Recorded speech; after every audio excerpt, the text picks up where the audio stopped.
بزرگوں اور بھائیوں، اللہ جل جلالہ کی ذات عالی سے تعلق پیدا ہو جائے، دل اللہ کی طرف پھر جائے، بنی ہوئی مخلوق سے، زمین سے زمین والوں سے، حکومت سے حکومت والوں سے، مال والوں سے، حسن و جمال سے، دنیا کے نقشوں سے دل اللہ کی طرف پھر جائے۔ اب ان سب سے اللہ کے بغیر ہونے کا یقین دل سے نکل جائے، اور ایک اللہ جل جلالہ کی ذات و صفات و قدرت کاملہ کا یقین دل میں آ جائے۔ اللہ جل جلالہ کی محبت دلوں میں آ کر تمام محبتوں پہ غالب ہو جائے، اور اللہ ہم سے راضی ہو جائے اور خوش ہو جائے، اور ہم اللہ کی قدرت سے براہ راست پیدا حاصل کرنے والے بن جائیں۔ جو ہمیں چاہیے وہ سب کچھ اللہ دے دے، لیکن خوش ہو کے دے دے، راضی ہو کے دے دے، ناراض ہو کے نہ دے۔ اس کے لیے حضرت محمد صلی اللہ علیہ وسلم اللہ کی طرف سے طریقے لے کر کے آئے، اور ان طریقوں کے مجموعی کا نام دین اسلام ہے۔ ہم جو کہتے ہیں وہ مبارک دین، تو مبارک دین کیا ہے؟ وہ طریقے ہیں جو اللہ کی نبی لے کر کے آئے، اور کیا طریقے لے کر کے آئے ہیں؟ حضرت فرمایا کرتے تھے مولانا محمد یوسف رحمۃ اللہ علیہ کہ انسانی جسم عمل کی مشین ہے۔ ہم سب انسان ہیں، ہر انسان کا جسم جو ہے یہ عمل کی مشین ہے، اور دنیا عمل کی جگہ ہے، تو جگہ بھی ہے، مشین بھی ہے۔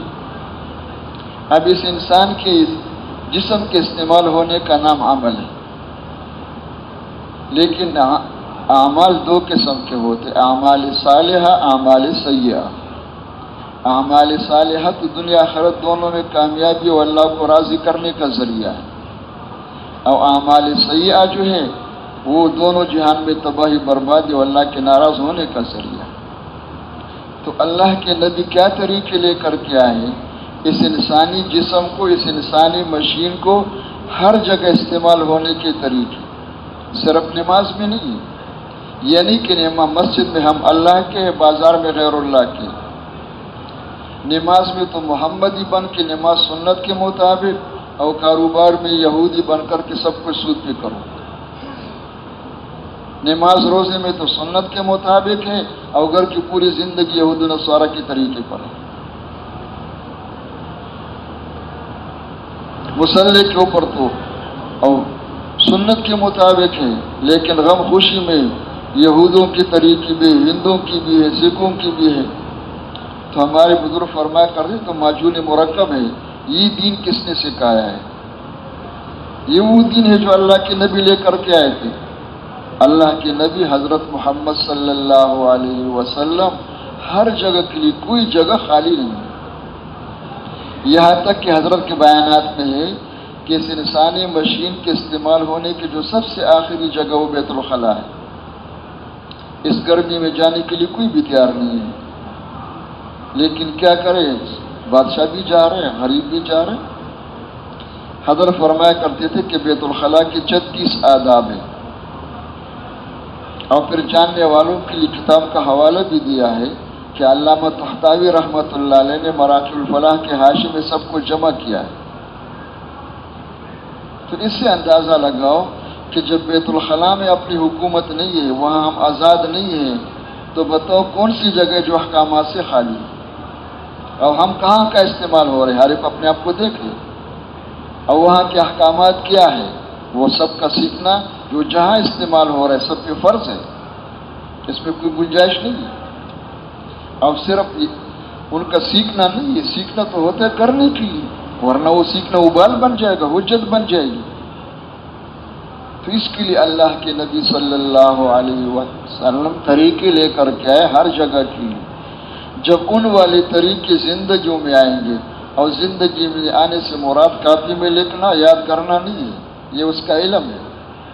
زندگی میں آنے سے مراد یہ ہے کہ کوئی صحیح طریقے سے محنت کر کے اور اپنے اس مشین کو، اس جسم کو 24 گھنٹے قرآن و سنت کے مطابق استعمال کرنا سیکھ لے، اندر سے بھی اور باہر سے بھی۔ اس کا معنی وہ طریقے زندگیوں میں آ گئے. تو جب وہ طریقے زندگیوں میں آئیں گے تو اللہ خوش ہو جائیں گے، اور یہی مقصود ہے. وَرِضْوَانٌ مِّنَ اللَّهِ اکبر. جنت اور جنت کی نعمت بہت بڑی نعمت ہے، لیکن سب سے بڑی نعمت اللہ کی رضا ہے. یہ مقصود ہے. اور جب اللہ راضی ہو جائیں گے تو اللہ کے وعدے بے شمار ہیں. اللہ جنت دیں گے، جنت کے نعمتیں دیں گے، بے شمار دیں گے، دنیا میں سب کچھ دیں گے، بشرطے کہ وہ طریقے زندگیوں میں آ جائیں. تو ہمارا اب کا اس وقت جمع ہونا، یہ بولنا سننا، جماعتوں میں پھرنا، تشکیلوں میں جانا، یہ سب کچھ کس لیے ہوتا ہے؟ آسان لفظوں میں سب سے آسان تعبیر اس کی یہ ہے کہ دین سیکھنے کی. اور دین کیا ہے؟ دین دو لفظوں کے مجموعی کا نام ہے، بندگی اور نمائندگی. جہاں تک بندگی کا تعلق ہے تو امت محمدیہ صلی اللہ علیہ وسلم سابقہ دونوں اس میں برابر، اس میں کوئی فرق نہیں ہے. لیکن سابقہ میں بندگی تو امت کے اندر ہے، نمائندگی نہیں ہے. نمائندے انبیاء ہوا کرتے تھے. اس امت کے لیے ہے کہ حضرت محمد صلی اللہ علیہ وسلم کے بعد کسی کو نبوت نہیں ملے گی، کسی کو نبوت نہیں دی جائے گی، کوئی نیا نبی نہیں آئے گا. تو وہ جو نمائندگی ہے، جو اصل کام انبیاء کا تھا، وہ ختم نبوت کی برکت سے امت کی طرف منتقل ہوگی وہ ذمہ داری. تو ہم سب کا اس امت کی دین جو ہے دو کا مجموعہ ہے، بندگی اور نمائندگی. بھائی درخواست سب سے کہ سونے کا وقت نہیں، لیکن قریب والے جو ہے تو ذرا احتیاط کر لے بھائی. پہلے سیٹ والے سو جائیں گے تو پیچھے والوں کو کیا ہوگا. تو دین جو ہے دو لفظوں کے مجموعے کا نام ہے. اور سونا کی کیوں ہوتا ہے بھائی؟ ہمارے دادا فرماتے سونے کی نیت نہ کرو تو بچ جاؤ گے انشاءاللہ. سونے کی نیت کیا ہوتا ہے؟ دونوں گھٹنوں کو کڑا کر کے یہ حلقہ بنا دینا، آنکھیں بند کر کے جو ہے کیا کریں، گردن جھکا دینا. جب اس طرح کر لو گے تو انشاءاللہ نیت ہوگی، پھر اس میں کوئی دیر نہیں لگے گا. اس سے بچنا ہے. جزاکم اللہ خیر. بڑے بڑے قربانی کر کے بڑی قیمتی ہے. ایسا نہ ہو کہ آخر میں چند قدموں میں بس پیچھے رہ جاؤ. تو ان کو سیکھنا ہے. تو دونوں باتیں، بندگی اور نمائندگی. اس لیے کہ ہمارے دو نسبتیں ہیں. یہ جو ہمارے باقی نسبت ہے کہ ہم فلان ملک کے، فلان علاقے کے، اس زبان کے، ہمارا دینی پیشہ یہ ہے، یہ سب کچھ ہے. اس کا انکار کوئی ذی شعور نہیں کر سکتے کہ ہم نہیں ہیں. ہم ہیں، لیکن یہ نسبت اصل نہیں ہے. یہ تعارف کے لیے وَجَعَلْنَاكُمْ شُعُوبًا وَقَبَائِلَ لِتَعَارَفُوا. ہمارے جو اصل نسبت ہے وہ دو ہیں. سب سے پہلی نسبت ہے کہ ہم اللہ کے بندے ہیں. کس کے بندے ہیں بھائی؟ تو بندہ ہونے کی نسبت ہم سب کے ذمے ہے کہ 24 گھنٹے اللہ کو مقصود بنا کر اور معبود بنا کر اپنے اس مشین کو اللہ کی منشا کے مطابق استعمال کرنا سیکھ کر استعمال کریں. یہ اس نسبت کا تقاضا ہے. اور دوسری ہماری نسبت یہ ہے کہ ہم حضرت محمد صلی اللہ علیہ وسلم کی امتی ہے. امتی کس کے ہے بھائی؟ کس کی امتی ہے؟ اس نسبت سے ہمارے ذمے یہ ہے کہ جو خیرخواہی امت کے لیے، جو ہم امت کے لیے حضرت محمد صلی اللہ علیہ وسلم کے پاک دل میں اور مبارک دل میں ہے، اس کو ہم نے سیکھنا ہے، وہ اپنے اندر پیدا کرنا ہے. اور جس طرح اللہ کے نبی نے اس خیرخواہی میں، امت کے خیرخواہی میں اور شفقت میں جان و مال ساری صلاحیت اس پر خرچ کری، یہ بھی ہمارے دل کا حصہ ہے ختم نبوت کی برکت سے. تو اللہ کے راستے میں نکلنا دین سیکھنے کے لیے، اور دین سے مراد دونوں ہیں، بندگی بھی اور نمائندگی بھی. بندگی کو عربی میں کہتے ہیں العبودیت الکاملہ، اور نمائندگی کیا ہے؟ الدعوہ الی اللہ. یہ دونوں ہیں، لیکن اس میں ترتیب ہے. یہ نہ ہو کہ جس نے جو بیان سنا، جس نے جو کتاب پڑھ لیا، جس کے ذہن میں جو کچھ آ گیا کہتے وہی ہے. یہ ہو جاتا ہے جب ایک چیز وجود میں نہیں آتا ہے اور ہوتا نہیں ہے، اس کو سمجھنا اور سمجھانا بڑا مشکل ہوتا ہے. ہمارے مقبول ایک بزرگ کے کہ آج دین زندگیوں میں نہیں ہے، دین سیکھنے کا رواج نہیں ہے، تو ہم نے اللہ کے دین کو اندھوں کا ہاتھی بنا دیا. پھر قصہ سنایا کسی علاقے میں ہاتھی آئے تو ایک عجیب قسم کے حیوان پہلی دفعہ لوگوں نے دیکھا. سب لوگ دیکھنے کے لیے آ گئے. اس علاقے میں کچھ نابینا بھی تھے، وہ بھی آ گئے جو آنکھوں سے محروم ہے. تو ایک نابینا نے کہا کہ وہ ہاتھی کہاں ہے؟ تو اس کا ہاتھ پکڑ کر ہاتھی کے سر پر رکھ دیا. اس نے سر رکھ دیا کہ ہاتھی اسی کا نام ہے کہ خدا کی قسم یہی ہے. دوسرے نے کہا مجھے بھی دکھا دو، تو اس کا ہاتھ اس کی پیٹھ کے اوپر رکھ دیا اس نے کہ یہ ہے کہ جی یہی ہے. تیسری نے کہا مجھے بھی دکھا دو، اس کا ہاتھ لے کر کے اس کے پاؤں پہ رکھ دیا. اس نے پاؤں پہ اس طرح ہاتھ پیر کر کے کہا اسی کا نام ہاتھی ہوتا ہے کہ وہ یہی ہے. وہ چوتھے نے کہا مجھے بھی دکھا دو، اس کا ہاتھ لے کر کے اس کا جو سونڈ تھا اس کے اوپر رکھ دیا. اور چاروں مطمئن ہے کہ ہم نے سمجھا. واپس چلے گئے تو لوگ جمع ہو گئے، پوچھنے لگے کارگزاری سنا کہ ہاتھی کس طرح ہوتا ہے. وہ جو سب سے پہلے جس نے سر پہ ہاتھ رکھا تھا نا، اس نے کہا خدا کی قسم یہ پہاڑی، یہ کیا نہیں دریا میں پہاڑی علاقوں میں گول گول پتھر جو ہوتا ہے بالکل اسی طرح ہوتا ہے. دوسرے نے کہا نہیں اس طرح نہیں تھا، وہ تو بالکل کرسی کی طرح کوئی لمبا چوڑا تھا. تیسری نے کہا بالکل اسی طرح نہیں تھا، وہ تو ستون کی طرح تھا. اب چوتھے نے کہا کہ تینوں غلط بول رہے ہو، خدا کی قسم وہ تو بالکل ریشم کی رسی کی طرح تھا. جب دین زندگیوں میں نہیں ہے، ناراض نہ ہونا.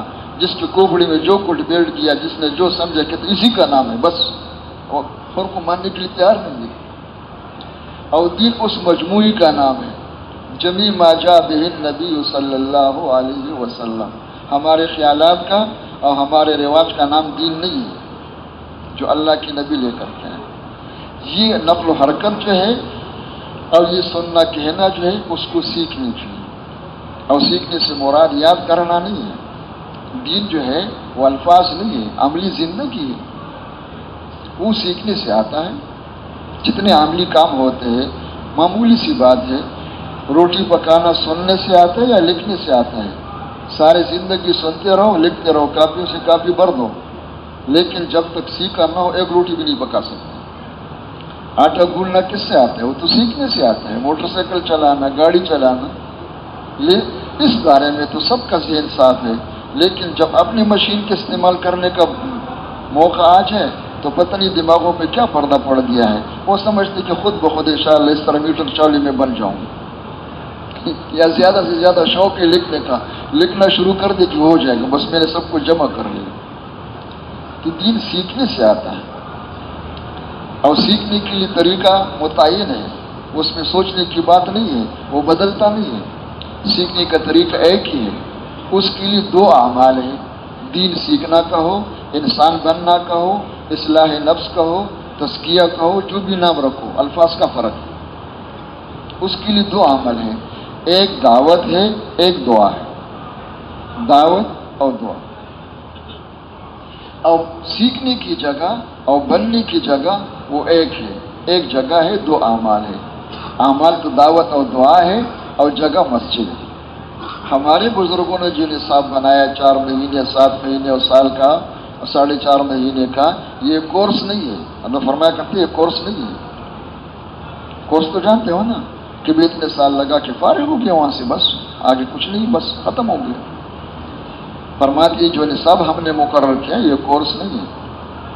اس پر فرماتے تھے کہ دین سیکھنا ہے، لیکن اگر ہم صاف صاف بتا دیں کہ چھوڑو چلہ 3 چلے سال اور 7 مہینے، نکلو آ جاؤ اور اس نیت کے ساتھ آؤ کہ دین سیکھنا ہے، اور سنو کہ دین کیا ہے، وہ دین سیکھنے کا طریقہ کیا ہے، اپنی مرضی نہ کرو.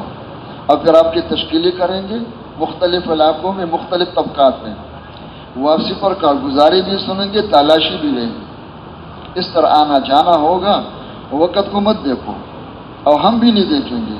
اور جب ہمیں یقین آ جائے کہ آپ نے دین سیکھ لیا، آپ کا اندر اور باہر قرآن و سنت کے مطابق استعمال کرنا آپ کو آ گیا، پھر آپ کو اجازت دیں گے کہ جاؤ مقام پہ چلتے رہو.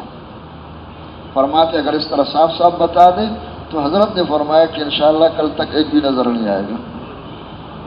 سونے والی بھی بستر اٹھا کے چلے جائیں گے، جاگنے والے تو ان سے پہلے جائیں گے کہ بھائی ہمارے بس کی بات نہیں. تو حضرت نے فرمایا پھر ہم نے کیا کیا؟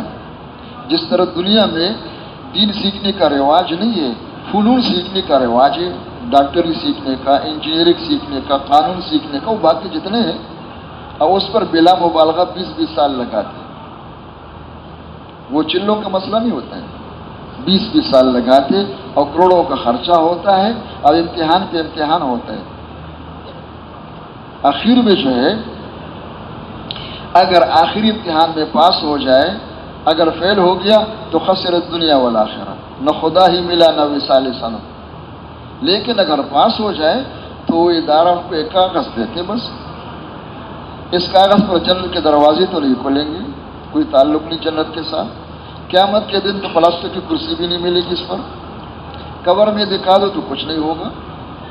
بس اتنی سی بات ہے کہ دنیا میں نوکری ملنے کا امکان ہے، یقین نہیں. ہو سکتا ہے نوکری مل جائے، ہو سکتا ہے. کتنے کاغذوں والے ہیں روڈوں پر گشت کرتے ہیں اور رو رہے ہیں اور حکومت کو بدعا دے رہے کہ اللہ بیڑا غرق کرے اس حکومت کا. نوکریاں نہیں دے رہے، کیا نہیں دے رہے؟ اس پہ 20 سال لگ رہے ہیں اور ایک نہیں ہے، لاکھ نہیں ہے، کروڑوں کے حساب سے. لیکن دین سیکھنے کا رواج نہیں ہے. تو حضرت نے فرمایا پھر ہم نے کیا کیا جو انہوں نے کیا ہے. وہ فنون سکھانے والے ان کو پہلے کالجوں میں یونیورسٹی میں نہیں لیتے، ان سے کہتے سب سے پہلے ان کو گھر کے قریب پرائمری اسکول میں ڈالو. اور وہ کم سے کم 5 سال کے لیے، 6 سال بھی ہے، 7 سال بھی ہے. ملک والوں نے بتایا کہ ہمارے 8 سال کے پرائمری بھی ہے. وہ نہ ڈاکٹر بننے کے لیے ہوتے، نہ انجینئر بننے کے لیے، نہ کچھ اور بننے کے، نہ پرنسپل بننے کے لیے. وہ صرف ذہن بنانے کے لیے 5 سال لگاتے، 6 سال لگاتے. اور ماشاءاللہ آپ کے رواج میں ہے، ہر گھر میں کتنے ہیں صرف ذہن بنانے کے لیے. تو حضرت نے فرمایا انہوں نے مروج چیز کو سمجھانے کے لیے اور ذہن بنانے کے لیے اب 5 سال 6 سال کے پرائمری رکھی ہے. اور ہم نے دین سیکھنے کا رواج نہیں ہے. غیر مروج چیز کے ذہن بنانے کے لیے اپنے پرائمری جو ہے وہ 5-6 سال کے بجائے 4 مہینے حاجی صاحبان کے لیے، 1 سال علماء کرام کے لیے. اور یہ فرق کیوں ہے درمیان میں؟ فرق اس لیے ہے کوئی اپنا نماز پڑھے، اکیلے نماز پڑھے تو اس کو گزارا ہو جائے گا 2-3 صورتوں سے. لیکن کسی کو جامع مسجد کا امام و خطیب بنانا ہے تو 3 صورتوں سے کام نہیں چلے گا. ان کے لیے حافظ قرآن ہونا چاہیے. کیا چاہیے؟ تو قرآن یاد کرنے میں 3 صورتوں کو یاد کرنے میں برابر کا وقت لگتا ہے. کچھ فرق ہے، بولو بھائی. جو فرق وہاں ہے وہ فرق یہاں ہے، لیکن ہے پرائمری. جس خوش قسمت کا 4 مہینے اور 7 مہینے اور سال میں دل لگ گیا مسجد میں اور دل لگ گیا اعمال مسجد میں، پھر انشاءاللہ اللہ سے امید ہے کہ واپس جا کر اپنے مقام پر 8 مہینے سب کچھ کر سکے گا اور پھر 4 مہینے کے لیے بھی آ جائے گا. اور اگر اللہ کی طرف سے معذوری کی چھٹی نہیں مل رہی ہے، بالکل آخری عذر ہے، تو کم سے کم چلنے کے لیے آ جائے گا. اس طرح آنا جانا شروع ہو جائے گا. تو چلتے چلتے چلتے چلتے چلتے سالوں کے بعد بنے گا.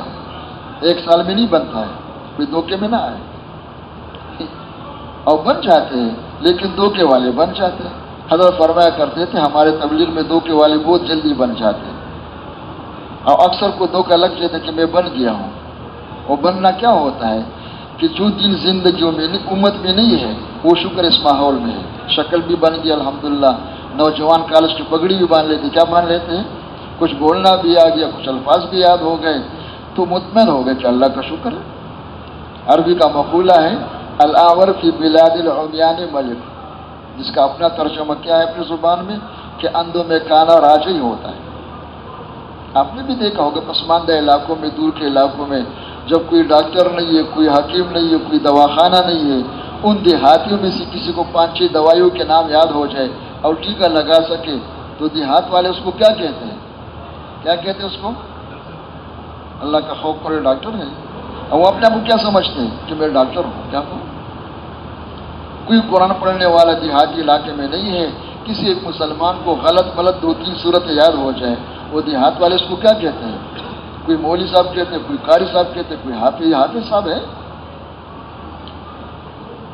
تو اس ماحول میں آ کر اس ماحول کی برکت سے جو کچھ دین ہمارے اندر آ گیا شکل و صورت کے اعتبار سے یا کچھ اعمال کے اعتبار سے، باقی امت میں وہ بھی نہیں ہے. تو دھوکہ لگ جاتے کہ الحمدللہ دخلت الجنہ. کیا ہو گیا بھائی؟ اور جس کا دھوکہ لگ گیا کہ میں بن گیا ہوں، بس وہ کیا سیکھے گا؟ کبھی نہیں سیکھے گا. اور جب سیکھے گا نہیں تو دیندار کیسے بنے گا؟ ایسے ہی رہے گا، بلکہ ہو سکتا ہے کہ اور پیچھے چلے جائے. تو اللہ کے راستے میں نکلنا اس لیے ہوتا ہے کہ بھئی آ کر کے اس ماحول میں آنا کس لیے ہوتا ہے؟ ورنہ ہر جگہ نکل کے جا سکتے ہو. اس ماحول میں آنا اس لیے ہوتا ہے، یہاں سننا بیٹھ کے اس لیے ہوتا ہے کہ انسان کو یقین آ جائے کہ جس دین کی بات ہو رہی ہے اور جو دین سیکھنا چاہیے وہ میرے اندر نہیں ہے، یہ بات پیدا ہو جائے۔ اگر یہ پیدا نہ ہو جائے تو نہیں سیکھ سکتا ہے۔ سب سے خطرناک بیماری کون سی ہے؟ سب سے خطرناک بیماری ہے جس بیمار کو اپنی بیماری کا شعور نہ ہو، اس کو احساس ہی نہیں کہ کس نے کہا کہ میں بیمار ہوں، اس کا علاج کون کر سکتا ہے؟ اور اس پر مجھے یاد آ گیا، مفتی صاحب نے فرمایا رحمۃ اللہ علیہ کہ ایک دفعہ مولانا محمد یوسف رحمۃ اللہ علیہ کمرے سے باہر نکل آئے تو نکلتی مجھے فرمانے لگے کہ مفتی جی الف لام میم کا کیا معنی ہے؟ میں نے کہا حضرت جو کچھ کتابوں میں لکھا ہوا ہے آپ کو بھی پتہ ہے، مجھے بھی پتہ ہے، جلدی بتاؤ کیا کہنا چاہتے ہو؟ حضرت جو کچھ بات کہنا چاہتے تھے پھر سوالیہ انداز میں کر دیں، مجھے متوجہ کرنی تھی۔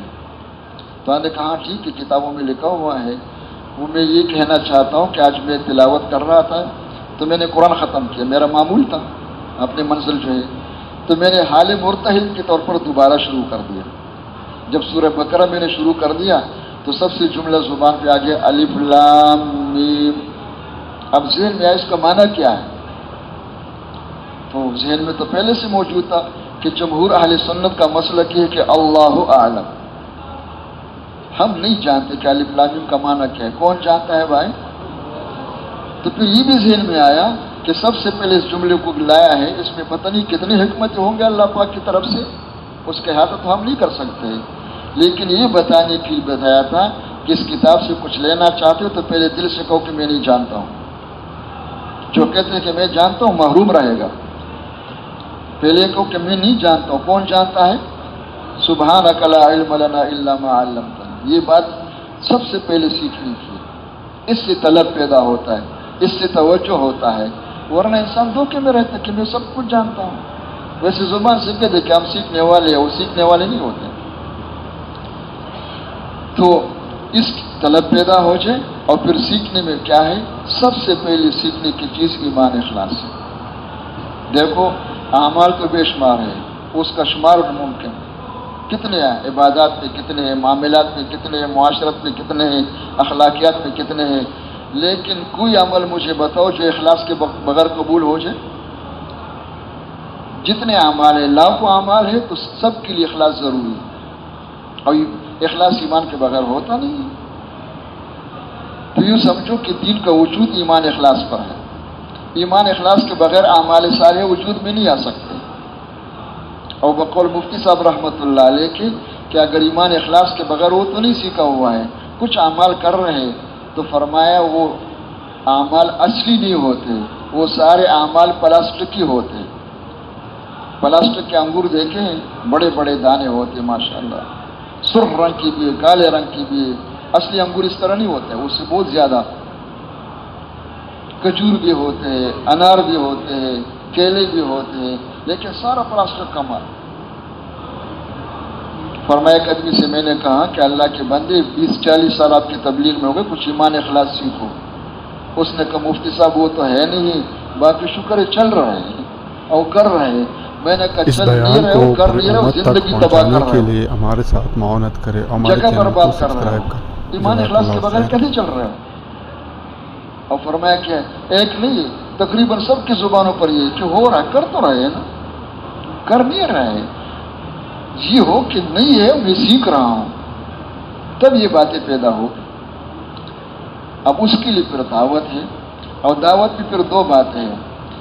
جو سمجھدار قسم کے لوگ ہیں نا لے کے پڑھے، ان کو سمجھانا آسان ہوتا ہے، یہ بھی خیر سے خالی نہیں ہے، لیکن جو بالکل ان پڑھ ہوتے ہیں ان کو سمجھانا بڑا مشکل ہوتا ہے۔ جتنے ان پڑھ لوگوں کو، غریب لوگوں کو سمجھاؤ گے اور جتنا آپ کو تکلیف ہوگی، جتنا مجاہدہ کرو گے، اتنے ہم بنیں گے۔ مزاج کس طرف جاتے ہیں؟ سہولتوں کی طرف، کس کی طرف؟ خواص کی طرف، لے کے پڑے لوگوں کی طرف۔ لیکن جو عامت الناس ہے جن کو سمجھانے کے لیے بہت زور نہ لگانا پڑے گا، وہ بزخش کی طرح سب کچھ کہو، کہتے سمجھ میں آ کے، کہتے نہیں سمجھ میں آیا، پھر دوبارہ کہنا پڑے گا، اور نہ وہاں پنکھا ہوگا، نہ کوئی اکرام ہوگا۔ اس میں جو ترقی ہے وہ لکھ کے پڑھو میں، وہ کیا ہے؟ اسباب والوں میں نہیں ہے۔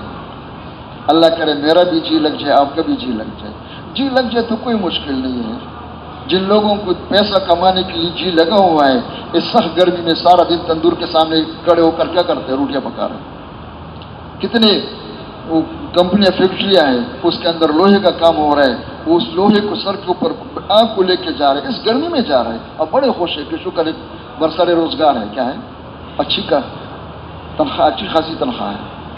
بس سارا مسئلہ دل لگنے کا، دل لگ جائے اس میں، پھر کوئی مشکل نہیں ہوگا۔ تو سب سے پہلے سیکھنے کی چیز ایمان اخلاص ہے، وہ دعوت کے راستے سے۔ اور سیکھنا کیا ہے؟ آسان بات ہے، مسجد میں آ جاؤ، اور مسجد میں سب سے پہلا کام کیا ہے؟ بھائی سونا نہیں، توجہ کر لے، جزاکم اللہ خیر۔ میں نے کہا سونے کی نیت نہ کرو بھائی، نیچے دیکھنے والے سو جاتے ہیں، وہ بھائی وہ لکھنا چھوڑ دو بھائی، وہ کوئی حکیم کا نسخہ نہیں ہے کہ لکھ لو بھائی، سن جزاکم اللہ خیر۔ اس کا طریقہ یہ ہے، اللہ جزا خیر دے، کہ سنو، اور سننے کے بعد ناشتے ماشتے بعد میں کرو، فوراً جا کے شروع کرو، یہ اس کا طریقہ ہوتا ہے، ورنہ کاپی میں رہ جائے گا۔ سنو اور سننے کے بعد فوراً جا کے دعوت، انشاءاللہ یہ یاد ہونا تو راستے کی چیز ہے، یہ تو خود ہی ہو جائے گا۔ اصل اس طریقے سے جائیں گے، صرف الفاظ نہیں، یہ انشاءاللہ اپنے حقیقت کے ساتھ آئیں گے۔ تو میں نے کہا مسجد میں آنا ہے، تو مسجد کا سب سے پہلا عمل کیا ہے؟ دعوت سننا۔ اس زمانے میں بھی جب دین رواج میں نہیں ہے، زندگیوں میں نہیں ہے، لیکن شکر ہے مسجدیں ہیں، تو آپ کے ہاں ہر علاقے میں مسجدیں ہیں نا بھائی۔ اب جب وقت داخل ہو جائے، ظہر کے وقت ہو جائے، تو باقی لوگ تو پتہ نہیں کب آئیں گے، امام صاحب کہاں ہیں کچھ پتہ نہیں، لیکن ایک بندہ خدا ہے، اس کا نام مؤذن ہے، کون ہے بھائی؟ وہ وہاں پہنچ جاتے ہیں اور اسپیکر کے سامنے کھڑے ہو کر کیا کرتے ہیں؟ اذان دیتے ہیں۔ اس اذان کے بارے میں کیا حکم ہے؟ اللہ کے نبی نے فرمایا، اذا سمعتم المؤذن فقولوا مثل ما یقول، اذا سمعتم النداء فقولوا مثل ما یقول۔ جب مؤذن شروع کرے، اگر اپنے محلے کی اذان ہے تو قرآن شریف کی تلاوت بند کر کے اور جواب دو، دوسرے کا نہیں۔ سنو، سب سے پہلا کام کیا ہے؟ سننا۔ اب یہ اذان کیا ہے؟ دعوت تامہ ہے، اللہم رب ھذہ دعوت تامہ۔ تو مسجد کا سب سے پہلے کام کیا ہوا؟ بولو بھائی، کیا ہو گیا؟ دعوت کو سننا ہے، جاگتے ہوئے یا سوتے ہوئے؟ وہ مؤذن کا جواب دیتے ہو، سوتے ہوئے جواب دیتے یا جاگتے ہوئے؟ جو سو گیا تو سو گیا۔ تو سب سے پہلا کام یہ ہے کہ مسجد میں آ کر سنو، گھنٹوں سنو، اور اس لیے سنو کہ اندر اتر جائے۔ اس کے بعد جو سنا ہے اس وقت تازہ تازہ ہے، کافی سے دیکھنے کی ضرورت نہیں ہے، اس کی جا کے دعوت ہو، اور دعوت کے بعد پھر جس کو دعوت دیا ہے اس کے خیر خواہی دل میں ہو کہ بھئی آپ بھی آ جاؤ، میں بھی سیکھ رہا ہوں، تم بھی سیکھو، اور پھر اس کو کرنا شروع کرو، اور درمیانی اوقات میں اس کو سوچو بھی، اور پھر اللہ سے رو رو کے مانگو بھی۔ یہ تو ہے اس کا طریقہ۔ اور خدا نخواستہ کہیں دھوکہ لگ جائے تو کسی نے ایک لطیفہ سنایا ہے، لیکن بڑی کام کی بات ہے کہ اگر یہ طریقہ نہ ہو تو پھر دوسرا طریقہ کیا ہوتا ہے؟ پھر یہ کہنا پڑے گا کہ دوستوں، بزرگ دین میں چند باتیں ہیں جن کو کاغذ پر لکھ کر یاد کرنے سے بیان کرنا آسان ہو جاتا ہے۔ کیا آسان ہو جاتا ہے بھائی؟ بیان کرنا آسان ہو جاتا ہے، اور جب بیان کرنا آ گیا تو دو کا آگے کہ الحمدللہ ہو گیا کام، میں تو خود بن گیا اور سب کچھ مجھے پتہ ہے، ایمان کی باتیں، یقین کی باتیں ہر موضوع پہ کہہ سکتا ہوں۔ اب حضرت نے فرمایا کہ بولنا اس کی علامت نہیں ہے، ایمان پہ تقریر کر سکتا ہے، بے نمازی نماز پہ 3 گھنٹے بول سکتا ہے، بولنا اس کی علامت نہیں ہے کہ آپ میرے اندر ہے یا نہیں ہے۔ تو اس کا طریقہ وہی ہے کہ سننا بھی ہے، کہنا بھی ہے، سوچنا بھی ہے، کرنا بھی ہے، اور رو رو کے مانگنا۔ بتاؤ، جس کے سامنے اتنے کام ہو وہ فارغ ہو سکتا ہے؟ اور اگر یہ ذہن میں نہیں ہوتا ہے تو زیادہ سے زیادہ بیان سن لیا، بیان کے بعد چلے گئے۔ آج میں نہیں کہتا ہوں کہ پھر کیا کر رہے تھے۔ تو سیکھنے کی نیت سے ہم نے اللہ کے راستے میں نکل کر سننا بھی ہے، کہنا بھی ہے، دونوں محتاج ہے، بولنے والی بھی سننے والی بھی، اور پھر جا کر کہنا بھی۔ یہ آسان طریقہ ہے۔ اب اس میں جلدی نہ کریں، جب یہ شروع ہو گیا تو الحمدللہ ایمان اخلاص آنا شروع ہو گیا۔ لیکن جس درجے کا ایمان ہم چاہتے ہیں کہ وہ اس پہ کیا ہو جائے کہ پورا دن زندگی میں آ جائے، اللہ کے غیبی بدل ثابت ہو جائے اور فرشتے نظر آ جائے، تو وہ ایک چلے میں 1 سال میں نہیں ہوتا ہے، اس کے لیے وقت چاہیے۔ بھائی ہمارے روکنے والے اللہ جزائے خیر کہ بھائی کیسے بیٹھے سب کا توجہ ہٹا رہے ہیں. ہاں تو اس کے لیے کیا بات ہو رہی تھی؟ ہاں جو ایمان مطلوب ہے اس کے لیے ایک چلہ 3 چلے نہیں، سال سال. اور انشاءاللہ پھر فرشتے نظر آ جائیں گے. میں اس لیے کہتا ہوں کہ بعض دفعہ کا لگ جائے کہ 4 مہینے بھی ہو گئے، 1 سال بھی لگا دے، فرشتے نظر نہیں آ رہے ہیں. آسمان کی طرف دیکھ رہے ہیں، کہاں دیکھ رہے ہیں بھائی؟ حضرت نے فرمایا صحابہ کرام کو فرشتے نظر آ گئے تھے 15 سال کے بعد. کب نظر آئے تھے؟ مکہ مکرمہ میں بغیر دیکھے بالکل نظر نہیں آ رہے. بول رہے اللہ کو، بول رہے اللہ کی غیبی نظام کو، فرشتوں کو، جنت دوزخ کو، قیامت کو، باس بعد الموت کو نظر نہیں آ رہا ہے، لیکن مان کے چل رہے، بول رہے ہیں. اور مخالف گروپ والے وہ ماننے کے لیے بھی تیار نہیں. جب محنت ہوئی تو پھر 15 سال 13 سال مکہ مکرمہ میں اور 2 سال تقریباً مدینہ منورہ میں. پھر بدر میں کیا ہوا؟ پھر بدر میں فرشتے نظر آ گئے، بولنے والوں کو بھی نظر آ گئے اور نہ ماننے والوں بھی دیکھ کے بھاگ رہے ہیں. تو اس کے لیے وقت ہوتا ہے. چھوٹا بچہ ہے 2 فٹ کا ہے، 6 فٹ بنے گا اگر زندہ ہو اور اس کو کھلاؤ پلاؤ گے، لیکن 1 سال میں نہیں بنتا ہے. اس کے لیے کتنا وقت چاہیے وہ دیکھ لو. دین رواج میں ہے نہیں، کوئی چلہ دیتے، کوئی 7 مہینے دیتے، کوئی سال دیتے کہ یار نہیں ہوا، کام نہیں ہوا، نظر نہیں آ رہا ہے.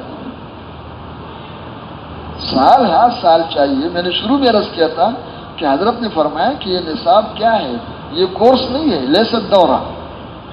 یہ تو صرف داخلہ دلوانے کے لیے، جی لگانے کے لیے، مناسبت پیدا کرنے کے لیے، رنگ چڑھانے کے لیے، عادت ڈلوانے کے لیے. حضرت کے الفاظ ہیں آسان لفظوں میں، داخلہ لینے کے لیے. تو اللہ مجھے بھی توفیق دے. آپ بھی نیت کرو کہ انشاءاللہ سب سے پہلے سیکھنا کیا ہے؟ ایمان اخلاص ہے. ہمارے اس کا عنوان ہے کلمہ سیکھو. کیا سیکھو؟ کلمے سے مراد صحابہ والی کلمہ ہے. وہ کلمہ جو اللہ کے نبی نے پیش کیا قریش پر. اور کیا کلمہ؟ حکومت کا کلمہ بتا کر کے سب کے سروں پر اوپر بیٹھنے کا کلمہ بتایا ہے کہ ایک کلمہ ہے. میں ان سے چاہتا ہوں اگر یہ لے کر مان جائے، سارے عربوں پر ان کی حکمرانی ہوگی اور سارے عجب ان کی کیا ہوں گے؟ ماتحت ہوں گے. اس کو سن کر سب سے بڑے کافر ابو جہل نے کہا وہ ابھی کا عشرن، کہ اتنا قیمتی کلمہ ہے، اس میں سب کچھ ہوگا؟ کہ بالکل ہوگا، کہ ہم 10 کے لیے تیار ہیں. لیکن جب آگے اس نے اللہ کے نبی نے کہا کہ کہو لا الہ الا اللہ محمد رسول اللہ، وہ ہمارے طرح عجمی نہیں تھے، وہ عربی تھے، قریشی تھے. کون تھے؟ وہ سمجھ رہے کہ کیا کہہ رہے ہیں، کہتے ہیں نہیں یہ نہیں، ہمارے طرح لا الہ الا اللہ زبان سے بولو، جو مرضی کرتے رہو. یہ کیا مشکل تھا ان کی؟ ہم تو بغیر سمجھے بول رہے ہیں. مسلمان گھر میں پیدا ہو کر مومن خان ہو کے بول رہے ہیں. تو اللہ سب کو توفیق نصیب فرما دے. یہ ہے ایمان اخلاص سیکھنا، یہ کلمہ ہے. اور پھر اعمال میں قیامت کے دن سب سے پہلا حساب کس عمل کا ہوگا؟ فرض نماز کا. اب اس کلمے کے بعد سب سے پہلا حکم جو اوپر سے آیا ہے، ایک تو کلمہ و کلمی کی محنت ہے، یعنی مان جاؤ، دعوت دو. اس کے بعد پھر دوسرا حکم جو آیا ہے وہ نماز کا. اور فرق یہ ہے کہ ہر اپنی جگہ پر اپنا حیثیت ہے. وہ کلمے والی حکم کو فرشتہ لے کر کے جبریل علیہ السلام زمین پر، لیکن یہ دوسرا حکم جو ہے اس کے لیے آسمان پہ بلایا. کہاں بلایا؟ وہاں بلا کر کے دے دیا. اس کا اندازہ لگاؤ کتنا بڑا حکم ہے. اس کا نام نماز. اگر پوری زندگی احکامات پر چلنا ہم سیکھنا چاہتے ہیں اور اپنے اندر دیکھنا چاہتے ہیں تو ایمان اخلاص کے بعد اس کے لیے سب سے پہلا کام نماز سیکھنا. لیکن حضرت فرمایا کرتے تھے مولانا محمد یوسف رحمۃ اللہ علیہ کہ جو ہم 2-4 رکعت پڑھتے ہیں اس طرح پڑھنے کا نام نماز سیکھنا نہیں ہے. تو یہ تو بچوں والی نماز ہے. نماز وہ سیکھے گا جس کے سامنے یہ نماز ہو، نہیں سیکھے گا جس کے سامنے نماز کی حقیقت ہو. نماز کی حقیقت کیا ہے؟ حضرت فرمایا کرتے تھے کہ اللہ پاک کی قدرت سے براہ راست فائدہ حاصل کرنے کے لیے غیبی تائید شامل حال ہو جائے، فرشتے نظر آ جائیں، جو چاہو اللہ پاک آپ کی بات کو مان دے، آپ کو دے دے. اس کے لیے ہمیں نماز کا عمل دیا گیا ہے. رسول اللہ صلی اللہ علیہ وسلم کو جب کوئی مشکل، کوئی تنگی، کوئی پریشانی آئی تو کیا کرتے تھے؟ فوراً نماز پڑھتے تھے. لفظ فوراً یاد رکھو، لکھا ہوا ہے فوراً. اذا حزبہ امر فزع الی الصلاۃ. اور صرف آپ صلی اللہ علیہ وسلم نہیں، تمام انبیاء علیہ السلام کا متفق ترتیب ہے اور سنت ہے. تمام انبیاء کا معمول یہی رہا کہ ہر مشکل میں، ہر تنگی میں ہم کیا کرتے تھے. اب یہ صرف انبیاء کے ساتھ خاص نہیں ہے، ہمیں بھی حکم ہے یا ایھا الذین آمنوا استعینوا بالصبر والصلاۃ، کہ دیکھو انسان ہو، تم فقیر ہو، تم محتاج ہو، انسان فرشتہ نہیں بن سکتا ہے، انسان کی حاجتیں مسلم ہے، کوئی عقل کے خاون انکار نہیں کر سکتا ہے. لیکن جب حاجت آ جائے تو حاجت آپ کو لے گا مخلوق کی طرف. استعینوا بالصبر والصلاۃ، اپنے آپ کو روک دو، بریک لگا دو، یہ صبر ہے کہ غیر اللہ کی طرف نہیں جانا ہے، حکم نہیں توڑنا ہے. سب سے پہلے اللہ کی طرف جاؤ، ففروا الی اللہ انی لکم منہ نذیر مبین. اور اللہ کی طرف آ کر کے سب سے پہلا حکم نماز ہے. انبیاء علیہ السلام ہر مشکل میں نماز پڑھ کے مانگتے تھے. اور پھر اللہ ہم سب کو توفیق دے دے. اس وقت تو گڑی بہت تیز چل رہی ہے، تفصیل کا موقع نہیں ہے، جاننے والے خود کتابیں نکال کے پڑھے، صحیح روایتیں، ایران قرآن کی بات ہی نہ کریں.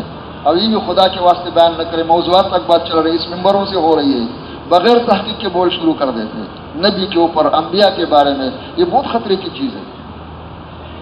جب تک تحقیق نہ ہو، یقین نہ ہو، جو بات قابل اعتماد نہ ہو اور جو قابل بیان کرنے کے قابل نہیں، کس نے مجبور کیا اس کو بیان کرو؟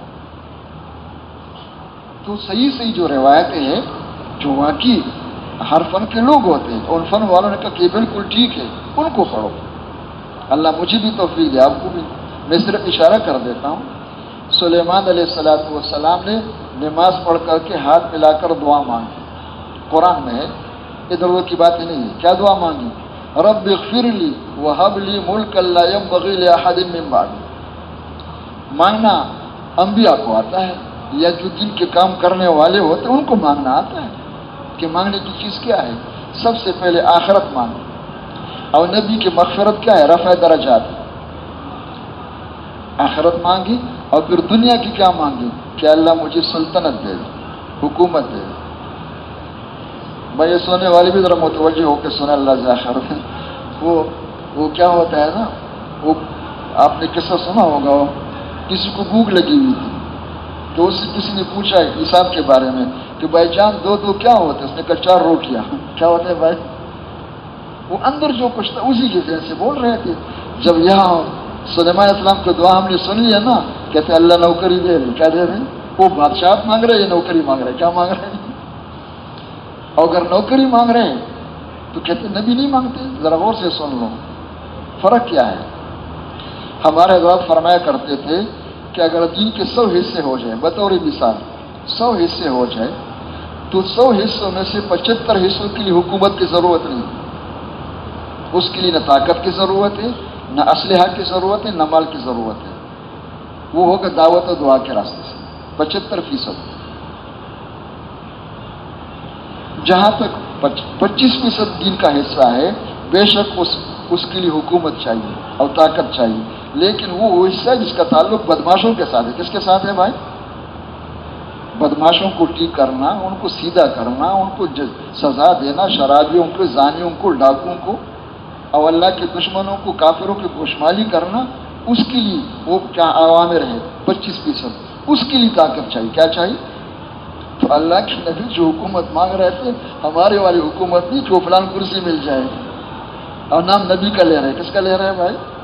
اللہ کے نبی سے مانگ رہے کہ اللہ اپنے ذات سے تم اپنے فضل فرما دے، میں سب کچھ کر رہا ہوں، یہ باقی بدماشوں کو ٹھیک کرنے کے لیے مجھے طاقت دے دے. کیا دے دے؟